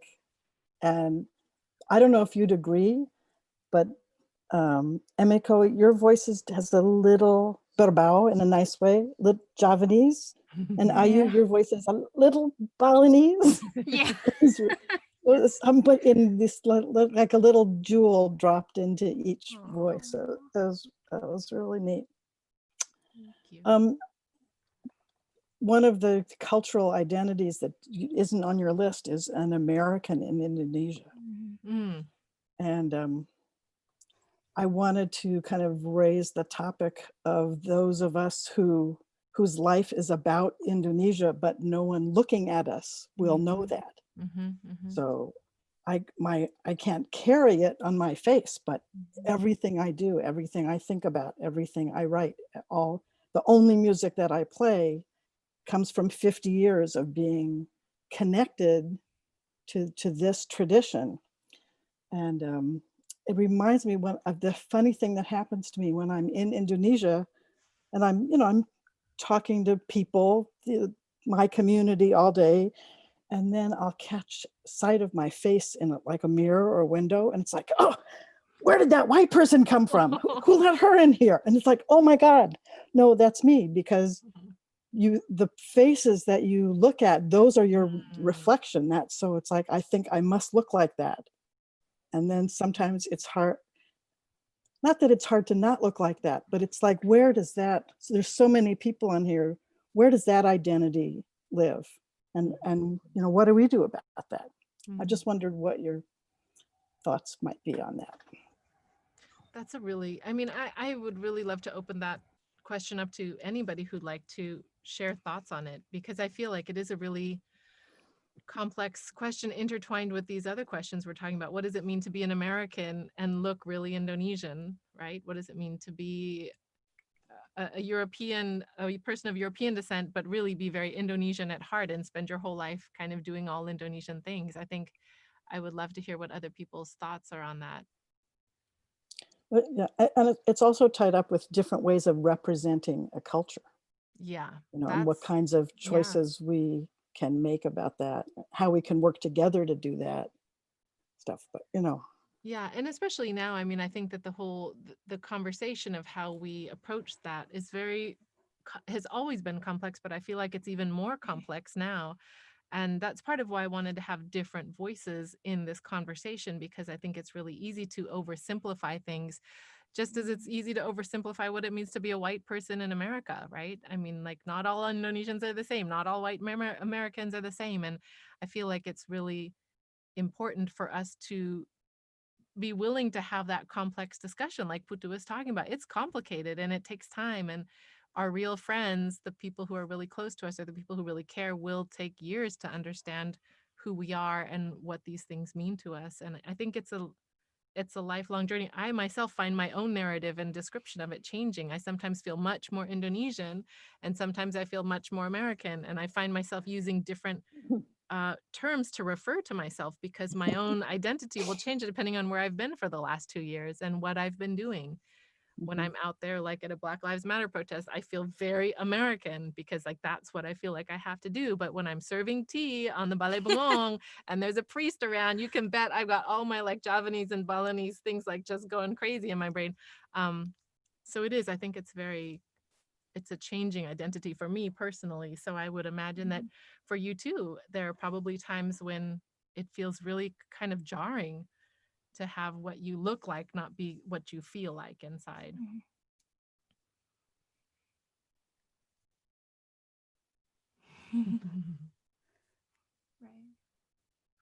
I mean, I'll just say one more thing, because it raises issues about cultural appropriation and whose culture belongs to who. And I can remember having long conversations with my teacher, with Pak Chokro. And after about 10 years of questions, the answer starts to always be, oh, it's because of the feeling, not because you don't play high three in Slendro Songo or whatever. It's like, okay, well, what do you mean the feeling? And then I'd say, well, you know, how do you get that? Well, if you lived in Java for 20 years, well, no, you'd have to be born there. So it's like, what do we do with these lifetime commitments of, you know, searching for a connection and a dedication to something?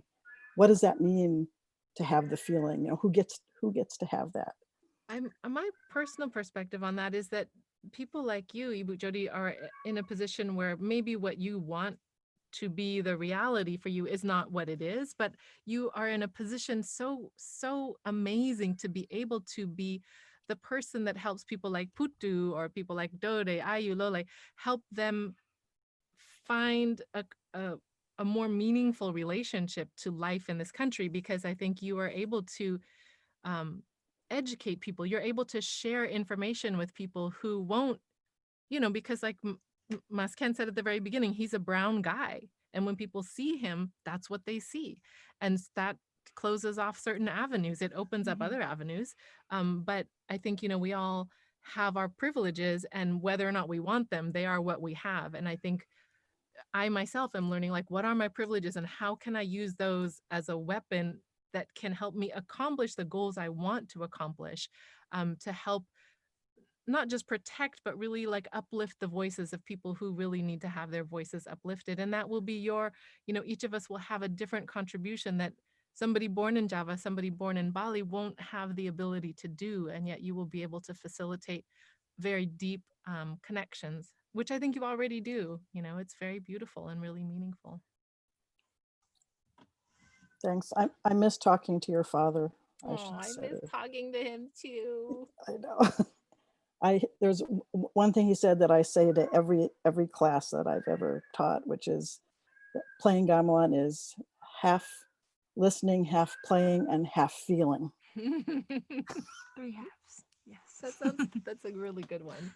Okay, I'll sign off and, you know, open up for somebody else. Thank you. That was such a good quote. I think next up we had a question from Ron Scudder. Do you still have that question? Oops. There we are. Is that good? Yeah. Yes. Okay, excellent. And I can start the video too. There, I guess I'm all the way on now, both ways. This was wonderful. This was so good. You talk about the isolation, and it's just nothing like a webinar with wonderful, wonderful people to eliminate that, all of that. And I would love to hear the Dodi show, the Ayu Dodi show. That would be right? so interesting. It sounds like maybe we wouldn't be able to stop him from talking once he gets going, which would also be great. I wouldn't have a problem with that at all. The question I had is, I think, is somewhat answered. I mean, you know, Indonesia, what is it? What do the people from Sumatra think? What do people from Irian, you know, all over the place? There's very different. I think what we're talking about here is sort of the gamelan cultures of Indonesia, or the ones that really focus on heavy duty gamelan, or as Putu says, the heavy metal gamelan, which I love, Putu. I think your talk the other day was wonderful.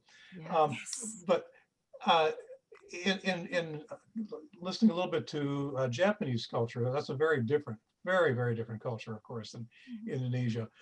But when kids come over from Japan to the United States and they go back, they're really not, they feel very different. They're not absorbed nearly as well. But it seems like, of course, the Balinese culture and the Javanese culture is so beautifully family-centric and community-centric. I don't get the impression that when you go back, you're even slightly considered to be different. Is that true?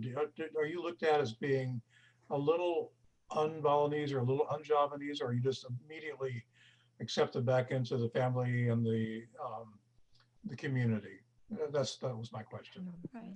Yeah, I think it does depend on the family and where you are in Indonesia. I know when I was younger, like Dode and I, we had a harder time switching between languages. Like English, if we were in America for, a whole year, English was the predominant language. And when we got back to Bali, it was so hard to switch back into Balinese. And so our cousins and our grandparents would try to talk to us, and we would understand what they were saying, but like we couldn't get it out. And that, I remember, was really frustrating. And I think me, not so much, but I remember, I think Dode, when we were younger, he was quite a bit more fair skinned than me, and he looked a lot more Japanese than Balinese. And I was always, very dark-skinned Balinese kid who was always in the sun, so I was extra dark. So I definitely looked Balinese. I just didn't sound it sometimes. But for Dode, he looked more Japanese. And so I know people kind of would expect him to not say the right thing, if that makes sense. And they would see him as kind of like, oh, like, you're not quite fully Balinese or whatever. But I have to say, I know that our experience as a family has been much easier than some other families' experiences going back to Bali. It's definitely very complicated. And I know, I don't know, but different families have different ways of interacting with different looking people. And I've definitely had my fair share of like, you're American, like, what do you know about Bali? And it sucks to hear that, and it does happen, although we don't necessarily talk about it a lot. And I remember in middle school in Ubud, people would kind of like look at me weird, even though I looked completely Balinese, right? But as soon as they figured out I was like some kid that like went to school in America for a little bit, they're kind of a little bit weirded out by that. But I took it to stride, and I was kind of, okay, maybe I shouldn't be admitting this. Anyway, close your ears, Mom.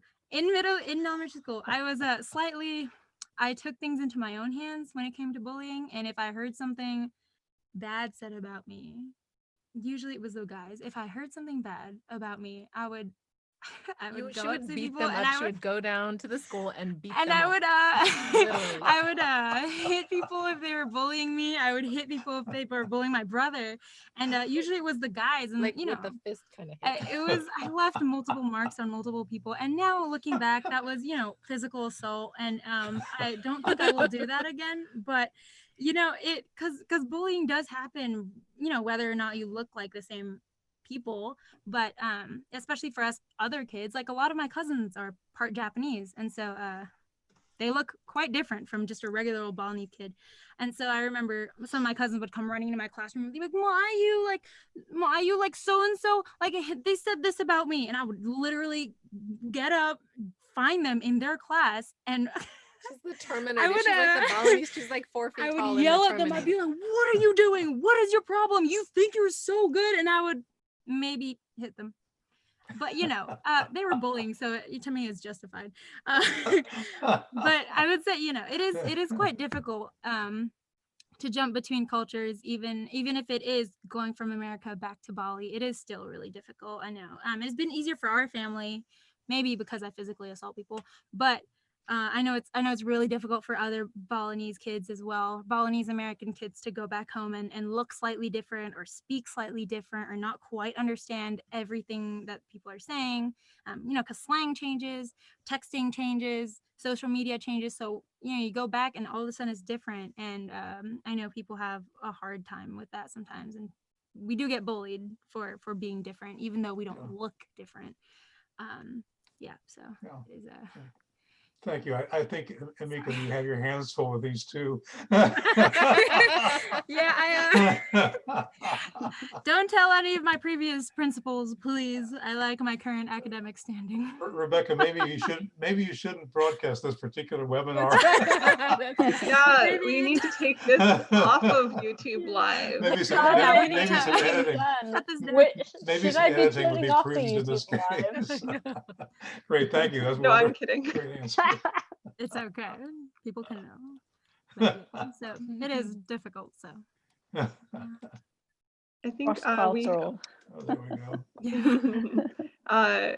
Edmundo Luna's hand was up, so please unmute yourself if you'd like. Hi, Mbak Emiko. Hi, Ayu. It's good to see you. Good to see you too. So this was great. I mean, and as a Filipino American, I can relate to a lot of what you said, especially about colorism.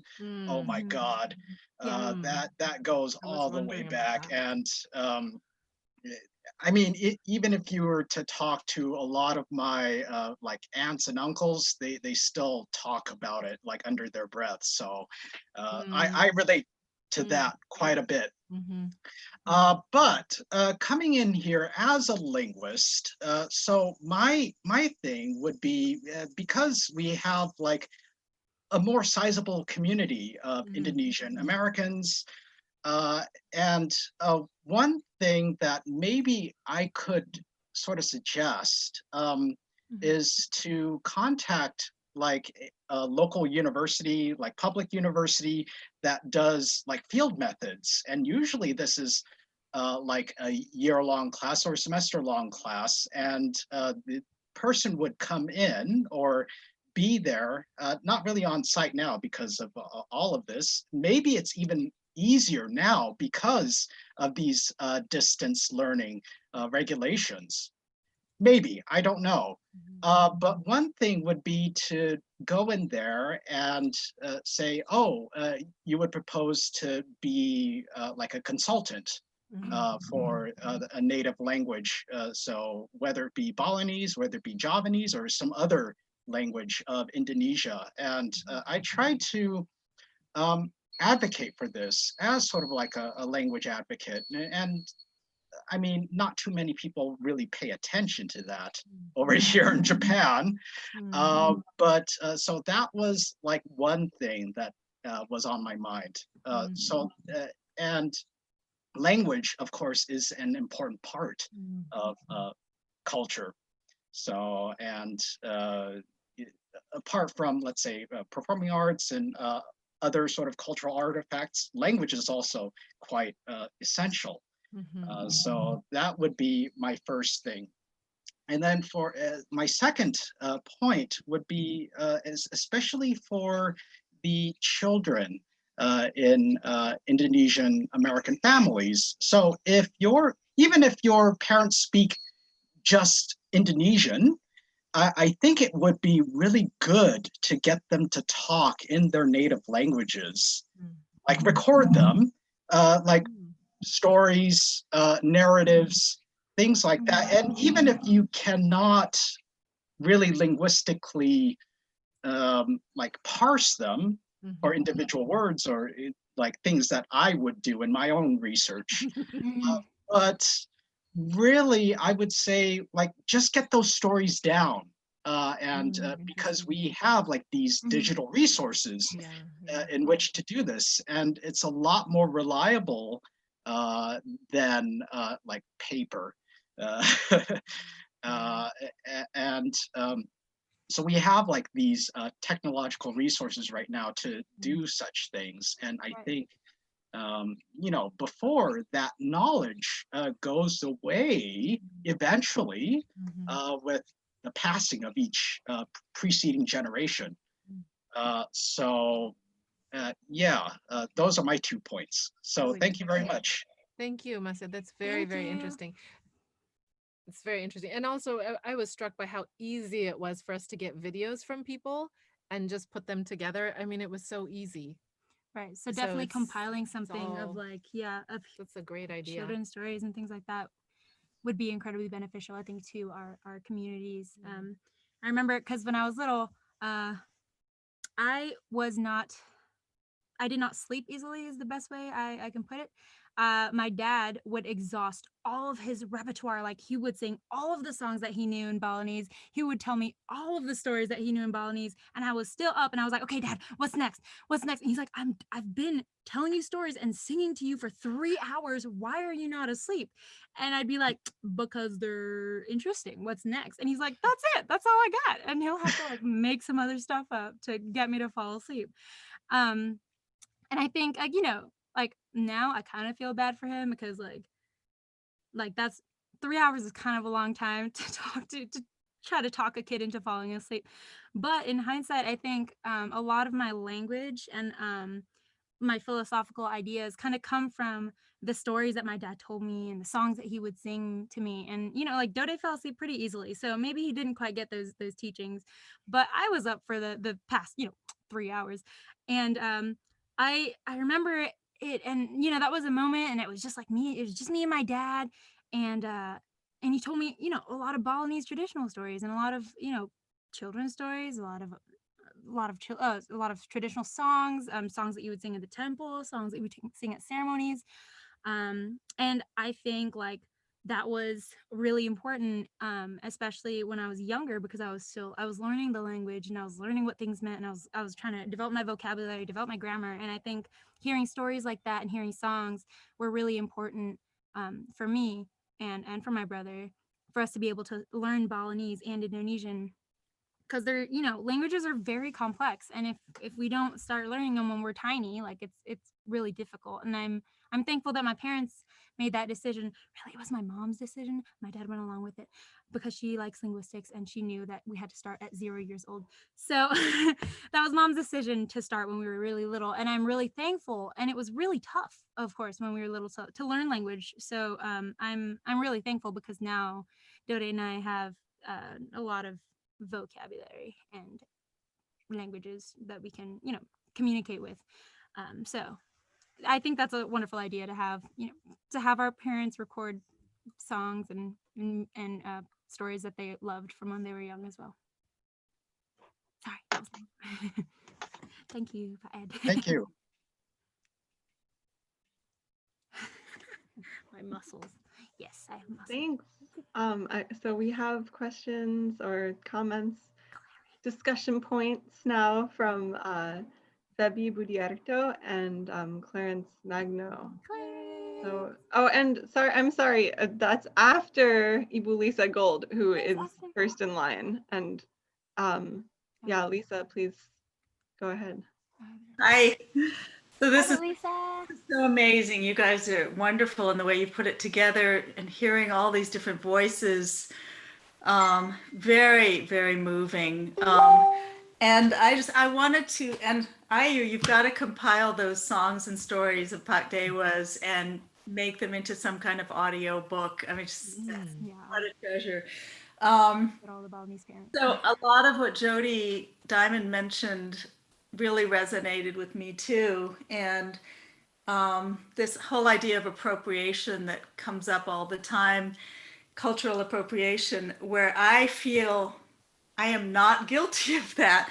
And I have been spending most of my life studying this music and this culture and wayang and everything. And I just want to express my appreciation to all of my teachers and all of you on this Zoom right now, Pak Dewa and family, and Pak Made Lasmawan and family, and all my teachers in Bali.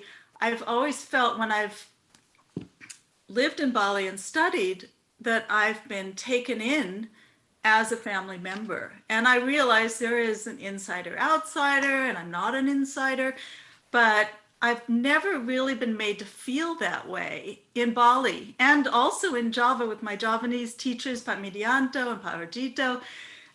You know, they're just, I just want to express my appreciation for that. And, you know, I think that we really have to think about the use of the word appropriation, because it gets thrown around a lot, and I don't think it always applies. I think if there is a kind of mutual respect and a relationship going on, that sort of, it's just beyond that. There's a lot of give and take. What else was I going to say? Oh, just that, you know, the more I learn about Balinese and Javanese culture and music, the more I realize how little I know. And so it's a kind of thing that I think having that humility or that awareness of, wow, there's this whole other world there. I thought I knew this, and then you kind of, something else opens up and you realize, oh, I don't know any of this. It's humbling. And the last thing I just wanted to say was how we as Americans, or maybe this is true in, you know, in Japan and other kind of gamelan situations of foreigners, how much we feed off of our Balinese and Javanese teachers. And, you know, we can be playing gamelan really well. We know the piece really well. You're in a room full of Americans who really know what they're doing, and Pak Dewa will walk in the room and the level will just zing up. And this happens with Javanese music too, with Pak Midiyanto, or this definitely happened with Pak Chokro all those years. And I just wonder, you know, I don't know if we'll reach a point where we don't need that, and that maybe that's not a good thing anyway, to not need it, because we are still, yeah, it's more than just learning the nuts and bolts of the music. There's definitely a spirit, and I think that having been shared to us is really an addictive thing, and that's one reason that gamelan is so addictive to all of us in this culture where we might not have that kind of community. And I don't feel like I was ever like seeking the community, but once I had that experience, and I see Judy just wrote something, and I just have to give her a lot of credit for this, because at UCLA, Ibu Judy Mitoma created such a sense of community.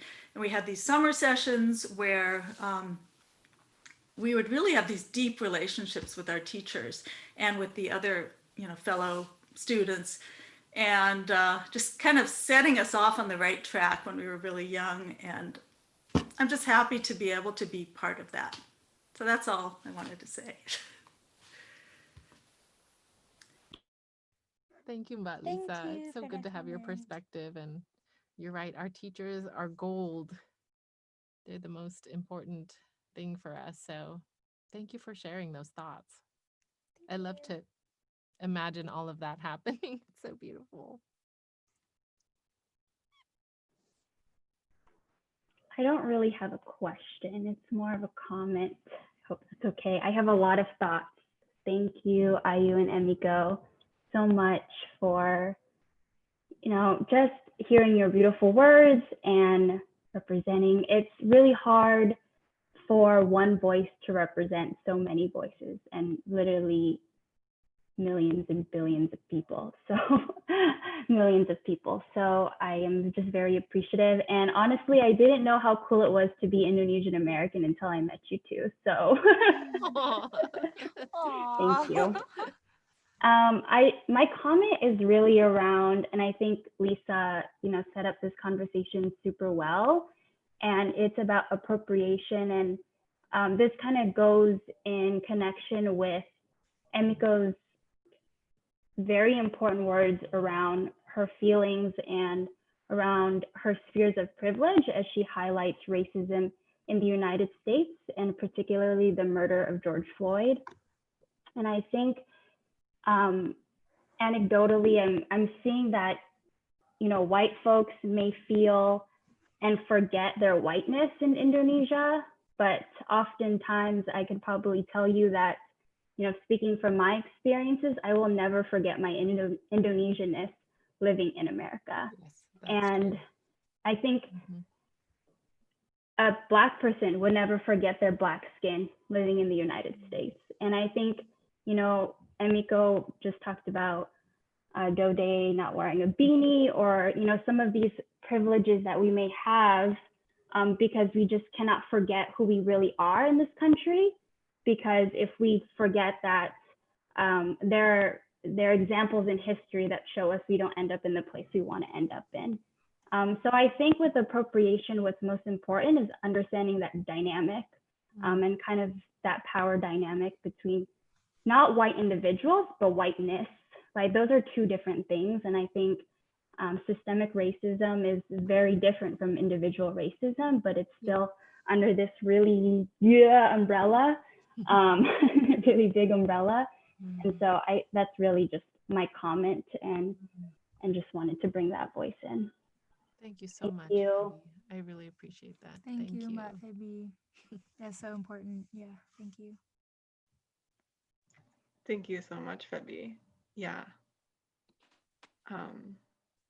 Yeah, I'm not even gonna say anything. It's so good. That's the nice thing about Phoebe. It just like can just be. Well, luckily what Phoebe said is kind of set up what I wanted to say. I don't really have a question either. And Luna, I want to thank you for bringing in the Filipino perspective. I'm coming from that perspective too. Right. We see you.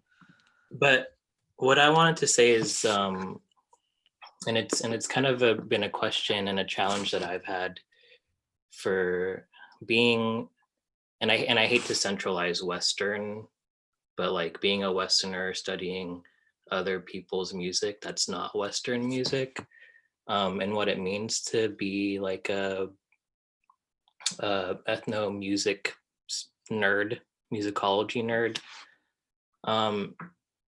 And this question kind of came to me like back to my CalArts days, when I would like walk around with the field recorder, but then I'd like go into the gamelan room and I'd do a field recording of the gamelan room or whatever. But then I'm like, what am I? These are actually my friends. I'm not like in a field recording animals or birds or something like that. I'm actually just recording my friends. So what is there's something like there is something kind of dirty about like feeling about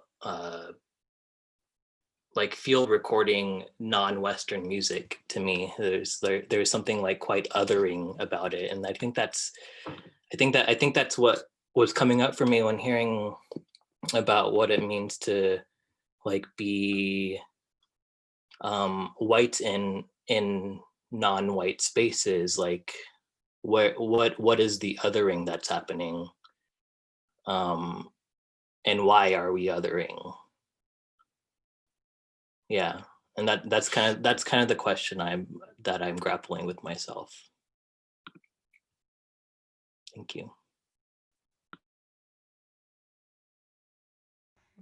Thank you, Clarence. Thanks, Clarence. I think those are really important questions, and I too have questions very similar to that. I don't know that we have answers, but I think it's really important to be thinking about those questions very deeply. Emiko, I would say you did have an answer and a solution, which was uplifting, you know, thinking about our privileges and then uplifting those who where we can use our privilege to uplift those folks who have been disenfranchised for so long. Yeah. And I think, Emiko, you're such a great example of doing that. Oh, thank you, Debbie. It has been really disturbing to me to think about the fact that, I mean, I didn't think about gamelan in this way until very recently, but the idea that most people come to know gamelan in universities, which then means a very large portion of the population don't have that opportunity. And I feel like right now, especially, but always, many, many communities in this country need and could benefit from the sense of community and the incredible philosophy and teaching of gamelan, which have for me been a source of resilience and strength, even in really bizarre and terrible situations. I go back to gamelan and to the things I've learned through gamelan and to the community I have in gamelan when I need strength and when I need resilience. And it is the communities that don't have access to gamelan that need that kind of teaching the most. And that is something that is really troubling me a lot these days. And I applaud Sekar Jaya because I think Sekar Jaya, Rebecca and Jillian, and we have our incredible committee that's working on these issues. But it takes a lot of deep reflection, and it's sometimes painful. and sometimes startling. Like I myself am feeling that too, these realizations, but I feel like we need to do that thinking and find ways to make those changes that need to happen. I think we need to not be afraid of making those changes. I think we can do it, and I think we should do it, even if it's a little painful along the way.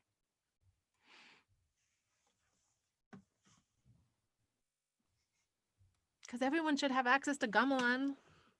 The more people have access Just to to make more the whole gamelan, world the so more much happier. better. Oh my God. Okay. The more gamelan, really, the more guys, happier. right? Just And with that, should we call it an evening, everybody? Yes. I Pak think Made. Pak Made has. Pak Made last my one. Yeah, I cannot raise my hand. I cannot click here. You can't click your. Just use your hand. Tapi Pak. Sudah talk? Silakan. Silakan. Swastiastu, Bu Swastiastu. sama Ayu. I will not comment about Indonesian-American and American Indonesia. So I will let that to Ayu, Ade, Putu, Aji, and Dode to figure it out, because, that's Figure it out, guys. Figure it out. And I will make a comment about the music. It's very fun, yeah. And number one, I think Ibu Jody already mentioned the voice of Ibu Emiko is almost like Java, and Ayu a bit like Bali. So that's like two things that should come together. But when we connect that to Gaguntangan, so I will take this analogy from our late teacher, Bapak Wayan Sinti. So speaking about the food, because Pak Sinti always connected the music with the food. It's very fun, Gaguntangan by Chundamani and vocal music by Ibu Emiko and Ayu. That's almost like Sate Lilit Bali and Gudak Jawa. It's very connected, yeah. That's the best compliment ever. Yeah, it's a sweet, but it's not too spicy. But it's and because the the Sekar Sandat and Sekar Pucuk is the sound is very calm. It's it's very very deep deep feeling right there. So I love it. And the next one I would like to comment for Ayu first Tembang. That's remind me, just very religious, almost like a taksu, the taksu agung or taksu progeno has come out right there, and also probably connect to it's pretty connect to the sangyang. Most of the sangyang pieces is very very deep religious there. So my advice for Ayu, probably because Ayu has a very good voice, maybe learn more about I would say maybe all of the Balinese tembang style, because it's very, of course, you can learn from Ibu Chatro, or of course a lot in Ubud, So the next one, I would like to mention, congratulations for Chundamani for able to accompany the play music for video game. That's very exciting. A lot of kids in Bali gonna be, this is gamelan, they're gonna love to play that. Kena, so we call kena is kena. When you put somebody is kena. kena.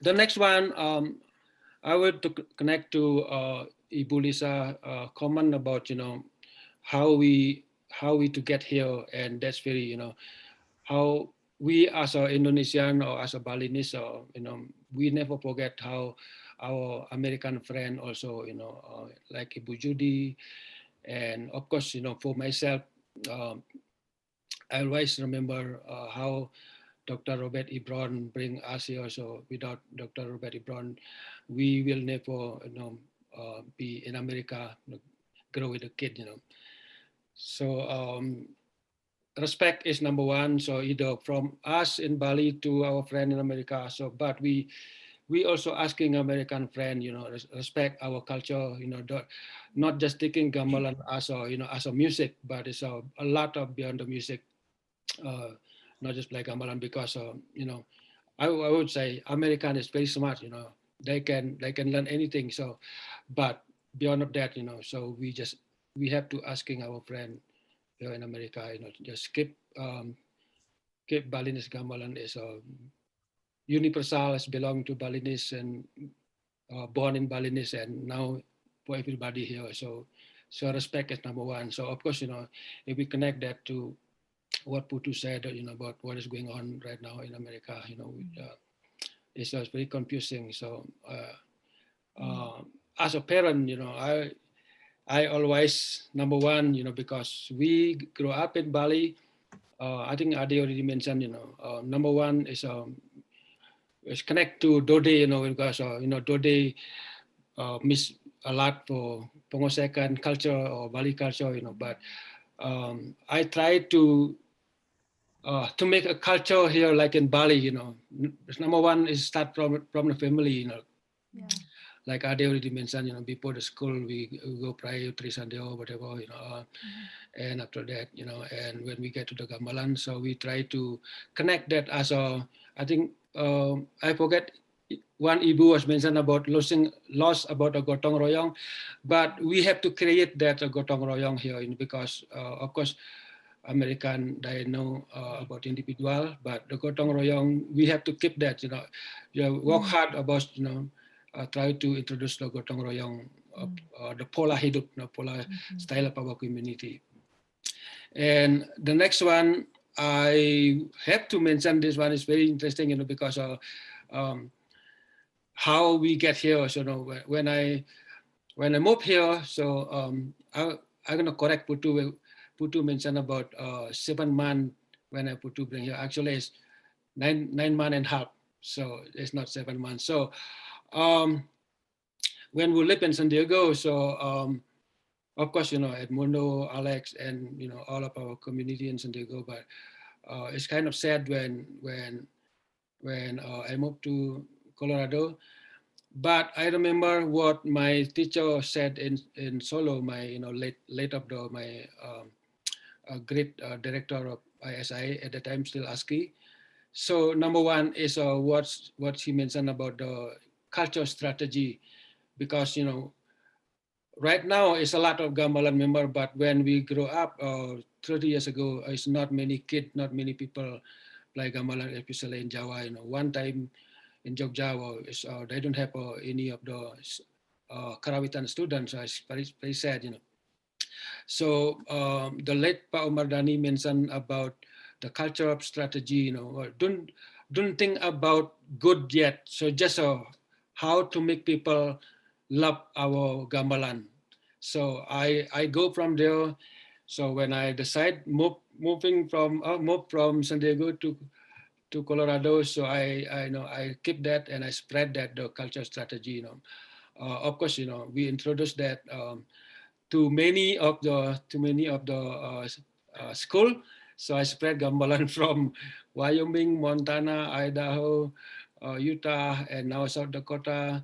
And actually, I start one in New York City at Sarah Lawrence College.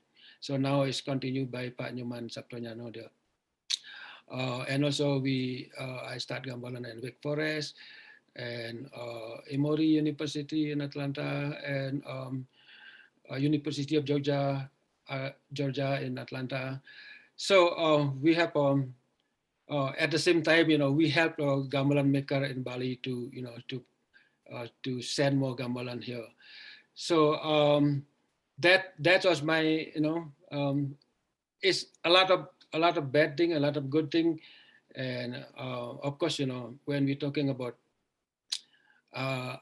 Indonesian-American, so one time we have a problem with the family because, you know, Ade was born here and Aji was born here and Putu was born in Java. So one time Ade was make me mad, you know, because Dad, I'm American kid. I can do anything, you know. And so as a parent, I was so mad, you know. I almost you know, Adi, one more time you say that you're gonna move back to Bali. I will keep you in Bali, you know. So I think Adi always remember that. So now he's learning both sides of American and Bali. So that's my story, and thank you again. And this is very wonderful presentation. Thank you for Sekar Jaya, Robika, Ibu Emiko, Ayu, a good presentation. Thank you. Om Santi. Thank you. Om Om Santi Santi Santi Santi Om. Om. Sukses, Pak De. Sukses, sukses. You've definitely yelled at me like that. I've definitely told Ayu I'm going to take her back to Bali. I've more than once. Please. Maybe we all say that. You're going back to Indonesia. Yeah. It's just they're not letting you in right now. I know. Oh, That's yeah, really shucks. sad. Gosh darn it. Really sad. Yeah. Casey Lee, are you still, is your hand still up on purpose? Or are you just stretching? Hi, I'll be really quick. So I just wanted to. Hi guys, it's so great. Casey. Hi. I just want Dad called back on just to say hi to you. FYI, he wasn't even here for quite a bit of it. He wants to say hi to you. I just wanted to reference something that Emiko said at the beginning, just about this whole race going on. And when I was 5, I remember telling my mom that I wished that my hair was white and that I wanted to cut my bangs off.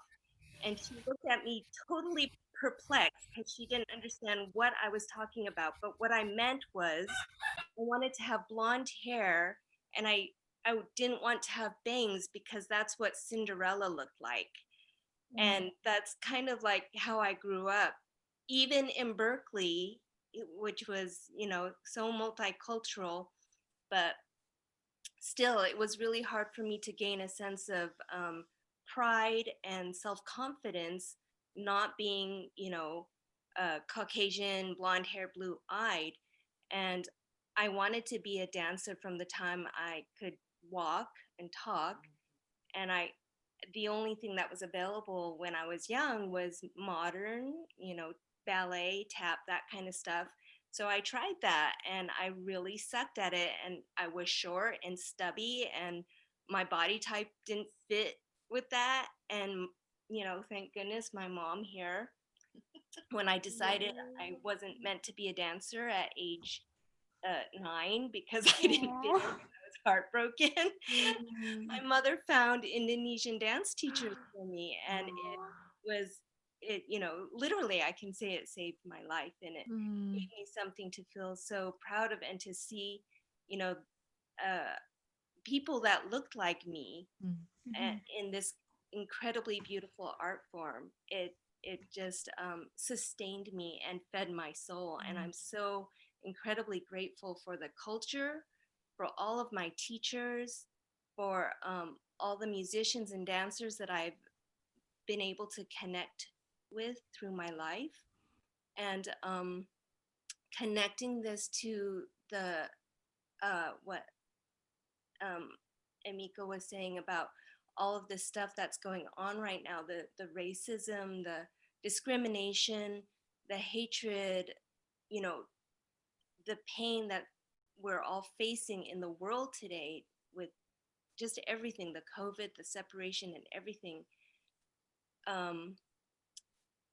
And being aware, like what she says, we are more privileged, and we do have like an obligation to do what we can. And so in my experience, like, I don't feel like I can physically do a lot, but anytime I dance, anytime I rehearse, anytime I teach my little students, anytime I perform, I always put out an intention for healing for the world. And we can all do that. We can all do that through our art, our music, our dance, or anything that we do with passion and energy. And even though it, you know, you may feel like it doesn't do a whole lot, it does.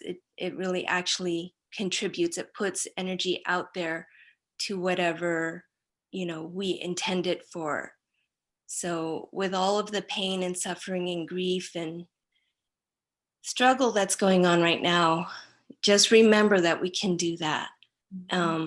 And I just want to thank Emiko and Ayu and Sekar Jaya for putting this on. It's just so incredible to see people from Northern California, Southern California, from all over America, from Bali, faces that, you know, I love and I miss dearly. It's just so great to connect with all of you in this way. So I'm so grateful. Thank you so much. Love you all. And I miss you so much, Cece. Hi. Mom wants to say something. Can I just add a little to that? Yeah. Yeah, thank you all for such a rich. Just wanted to encourage everyone to there's a reason for all of this to be here. Abot cuk na gets Ang di mobil. We all come from different places and cultures. And the reason we are here is because of our Constitution. And I just want to remind you all that all of your parents or you, all of my ancestors who came here 200 years ago, they came because of freedom. I know it's a hard concept to understand, but it's the only country in the world. Understand that. It's the only country in the world whose president could be a different color. Now, I've been in the performance art my entire life, and I have had to spend my entire life fighting for performance art to accept us, non-whites, as people, just to be people. And the evolution of this has been painfully slow. And this has been 80 years of my life. So I want you all to be hopeful, because do you know that we have a major theater play now called Hamilton? You know, my growing up, we could not be anything but white. And now we have theater that's all Black, representing Hamilton and all of our forefathers. So be hopeful, be involved with what's going on right now with the racism. We are being challenged at this moment to support what's going on with the racism. And thank you, Emiko, for opening up your discussion with your emotional, wonderful introduction, because it's, you know, with their rich culture, you bring it in and you're enriching our whole Americanness, because you know, as the generations go on, we are becoming more and more mixed, more and more one whole nation. Our nation is based on, we are all born equal, no matter what color our skin is. So, you know, we're black, brown, white. We have to understand we are all immigrants. And my great-grandfather married Native American. They're the only ones who have the privilege of being the originals. All of us, we're all Europeans. And the Europeans who come into understanding our side of it are doubly generous. And I thank you.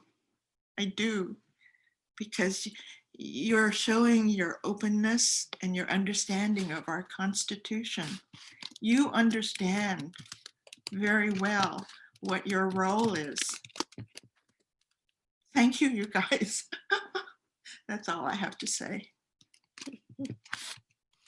Thank you. Thank you so much. It feels like it's like there's a warm tropical, like I could hear the crickets outside, and we're like sitting in Indonesia, like with hot cups of tea, like till really late hours of the night talking about these important life teachings that you have to share with us. Thank you so much, everyone. It's incredible to hear everyone's thoughts. Yeah, I say think, something. Ibu Dewi has her Hello. hand up. Oh yeah, I think my dad has to. Oh, Pak Dewa. Yeah. I think he has to go. Oh, maaf. Yeah, I want to say thank you to Emiko and Ayu, Dode, and you, Rebecca, and everybody. This was very wonderful to hear this, and I know that feeling when I'm there. And I feel lucky today. I sit in my Bele Bengong here, a lot of dog and rooster and everything. Say dogs first. Church, so that always accompany me every day. So far I not go anywhere yet. Except today, my friend Subandi asked me to help to teach as good as my nephew class because very hard for Subandi now also to run the class because hard to doing with online class and they push that happen now. And somebody asked me to teach one of the piece we have in Sudomani is Trono Gandrung. And hard for me to leave this conversation this so great, and I have to go because time. And thank you, I love all of you, and yes, so happy to see all of you and talk about this and the feeling, lot of feeling there, a lot of experience and mashup. Yeah, I understand mashup there is difficult for me.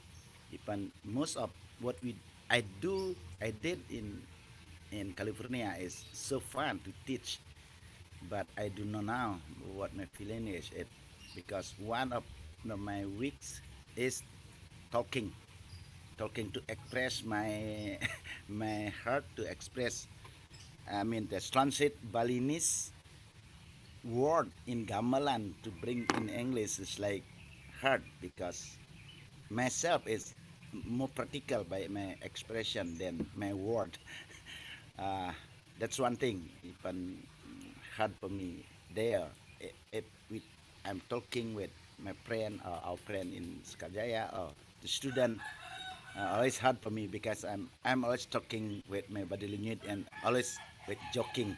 It's not real, not not serious talking. I kind of hard for me to listen to understand this. It's serious talking. If one of you maybe talk with me, if you don't understand, please just use your heart to understand me because I always love to do that. Like joking and be friend, be close friend. Like I never think about this right now, right, skin like that, but I don't know how people there to think about me. For me is what I can do for them is I don't care.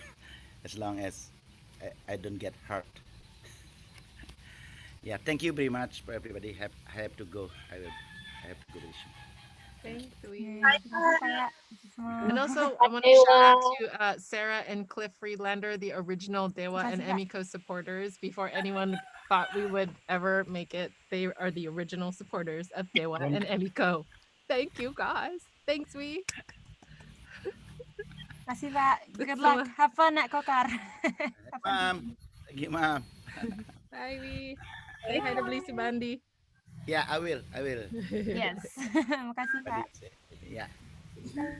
Salam sama Pak Gundul. Ya. Ya, salam Pak. Sama Pak Subandi.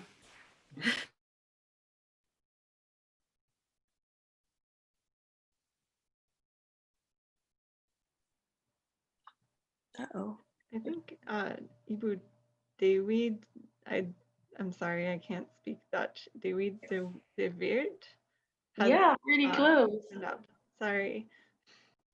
I just want to say hi from the Netherlands. Hello. Hi, and thank you so much. This was amazing, really insightful and very, very interesting. I had no idea about this until my former professor invited me to this event, to which I'm really, really grateful. And yeah, I really wanted to share just some brief thoughts and, well, express my gratitude really. And I was thinking about, I think, what Ibu Emiko said earlier about having only access to gamelan or gamelan groups through university. And I think we see this here as well, because I studied in England. And so I'm basically half Dutch, quarter Chinese, quarter Indonesian. My mom's from Indonesia. But it's very interesting because here we find ourselves in a group that really celebrates and appreciates Indonesian culture. But if I look at my childhood and at my mom, it's almost like she tried to suppress it, which I found really interesting. And then when I started studying in theatre arts, basically, we had the privilege to explore Indonesian music and dance, and only through that I actually learned about Indonesian arts, and consequently absolutely fell in love. And for some reason my mom started to really appreciate her own culture as well, and I think that was so beautiful. And then yes, I just want to say that this is why it's so important to have these groups and to have people like yourself celebrating this and sharing it with the world, because it's so important. And it's great to see that, because I'm dancing currently with Lila Bawa, which is Indonesian, British Indonesian dance group. But it's great to see that happening in the United States as well. I've seen that there's a group here in the Netherlands too. All of the things that I was until very recently very, very unaware of. So I really just want to say thank you so much, because it means a lot to the community. And even if I just look at my mum, it's great to see someone like her who's lived in the Netherlands for more than 25 years now, who she didn't even teach me Bahasa. She really did not actually really want to integrate any of the Indonesian culture into my upbringing. And I think mainly what we were talking about earlier about colorism and discrimination really is because she has been through that a lot here in the Netherlands as well, even though we're a very multicultural society. She is dark, and she has experienced that. And I think because of that, it's just kind of, she has probably felt this pressure to be as white as possible, or to be as Dutch as possible. So it's great that groups like this kind of rekindle people's identity, I guess. So yeah, I was going to ask though very briefly, I know it's probably really late for you guys, about if you have any thoughts on creating hybrid work, because obviously now with the video game and the music that you're talking about and the mix of, gamelan and video games. Personally, I'm more of a movement artist and interested in dance and movement, but as being fairly new to Indonesian arts and, well, I feel white and very European in that respect because it's all quite new. Yeah, if you have any thoughts on how to approach hybrid work with the respect it deserves, really, and staying truthful to the art and philosophy of the arts. Thank you. Thank you. Oh my goodness. Thank you so much for sharing those stories with us. That's amazing to have that perspective and to hear your family story and your mother's story. So amazing. Thank you for sharing that. I really appreciate that. And yeah, the question of hybrid work is a really complex one. I don't think there's any one particular answer. I think, to be honest, any collaboration or hybrid work that is done respectfully takes a long time. I don't think, I think, and we have had to turn down things where we would make money, which means a lot to an artist to turn down something where you'd make money because people are saying, hey, could we just sample your gamelan and then we'll just put it online? And we're like, oh, I don't know if I want my gong playing in someone's bathroom doing some weird thing, right? So there are certain things, and we've had friends who say like, oh, Dewa, someone asked us if Dewa would record some of his kendang patterns and just use them as samples. And a friend of ours was like, don't do that. That is your magic. That is your thing. Hold on to that. And don't let people just use that as whatever they want to use it for. So I think it's very complex whenever we do a thing like with the video game. Those guys really had to send us a lot of emails and have multiple conversations, and every step of the way they are talking to us and asking about us. And when we see something that is inappropriate, I think we all have to have the courage to say that's not okay. And I think it's important. I think people ask those questions because they want to know. And if they're not asking the questions, then we shouldn't be working with them. That's my personal feeling. We have to be okay not getting that job or okay not having our name on that project, because if those people are not willing to ask the questions like you are, Matdewi, you're asking the questions, you're wanting to know how to do it. And I wish I knew the answers. I wish I could say do A, B, and C, and then we know it will end up being a respectful collaboration, but it's always so complex. And it comes, for me, a lot of times has to do with understanding where it comes from, respecting the complexity of the tradition, and then also where is it going to be used? How is it going to be used? A lot of times we don't think about where that music or that dance might then be produced, where it might happen in some location that's completely inappropriate for gamelan. And so we sometimes have to think like 10 steps ahead.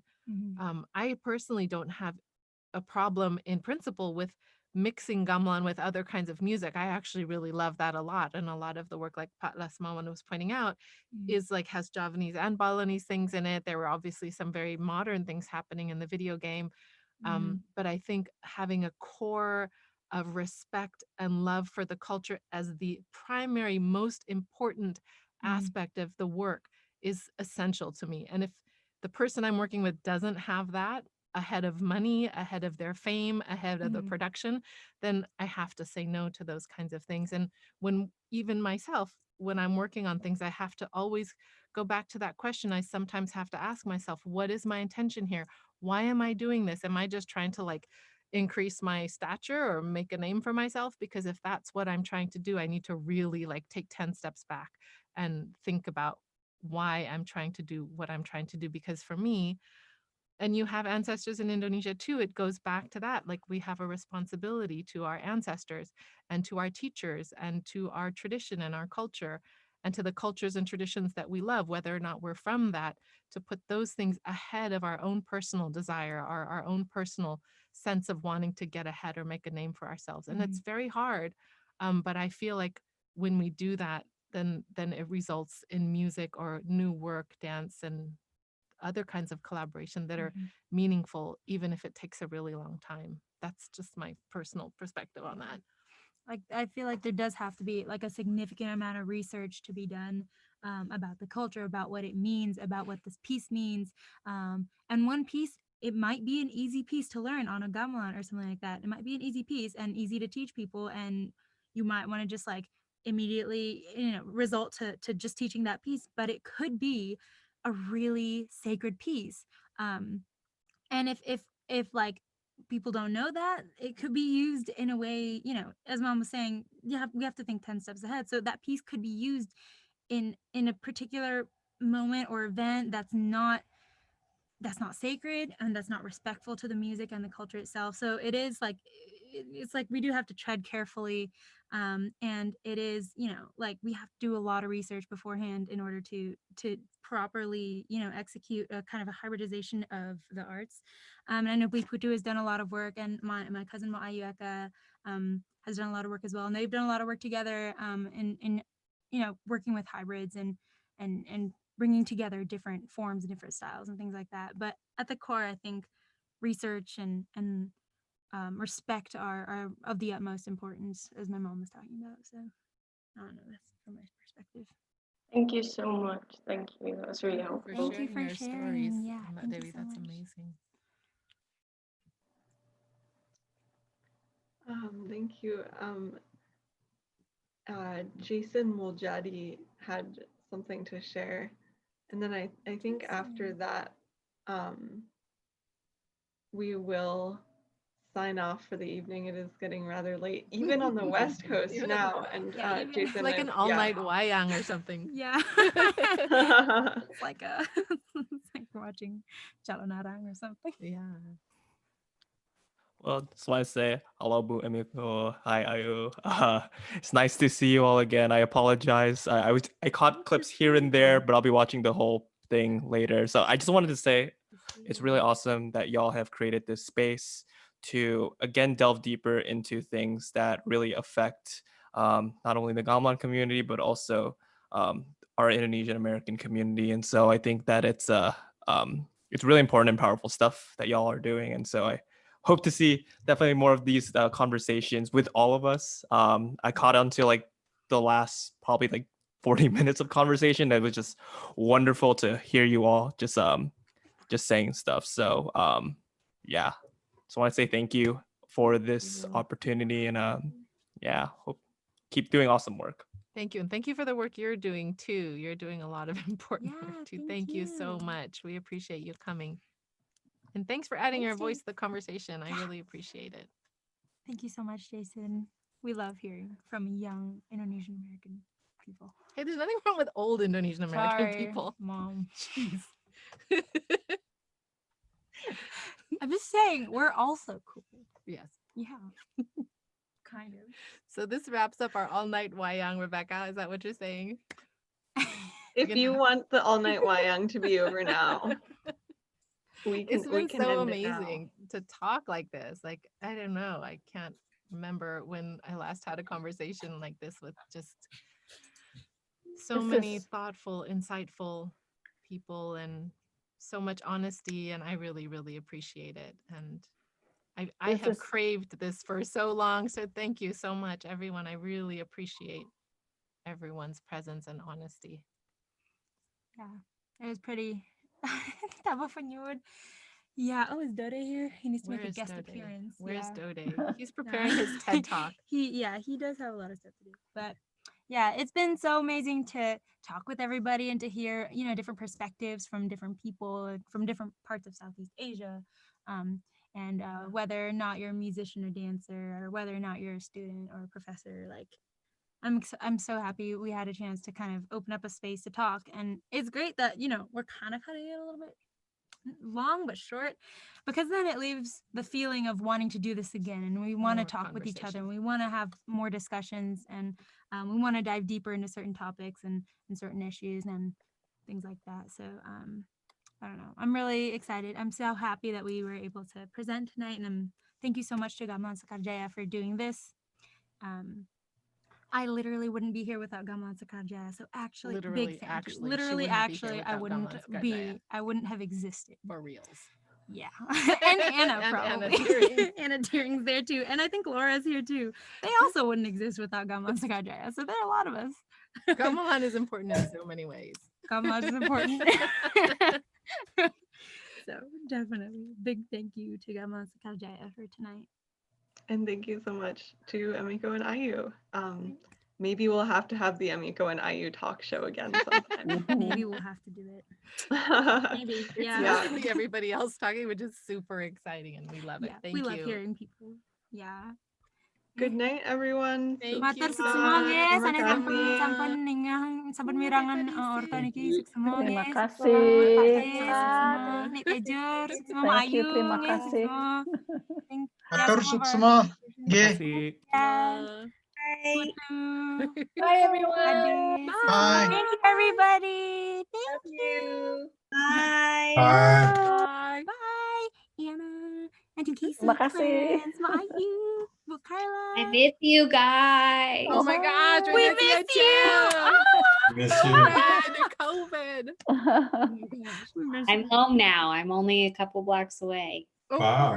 We're gonna come find you. I know. I just got home a couple days ago, so I'll come.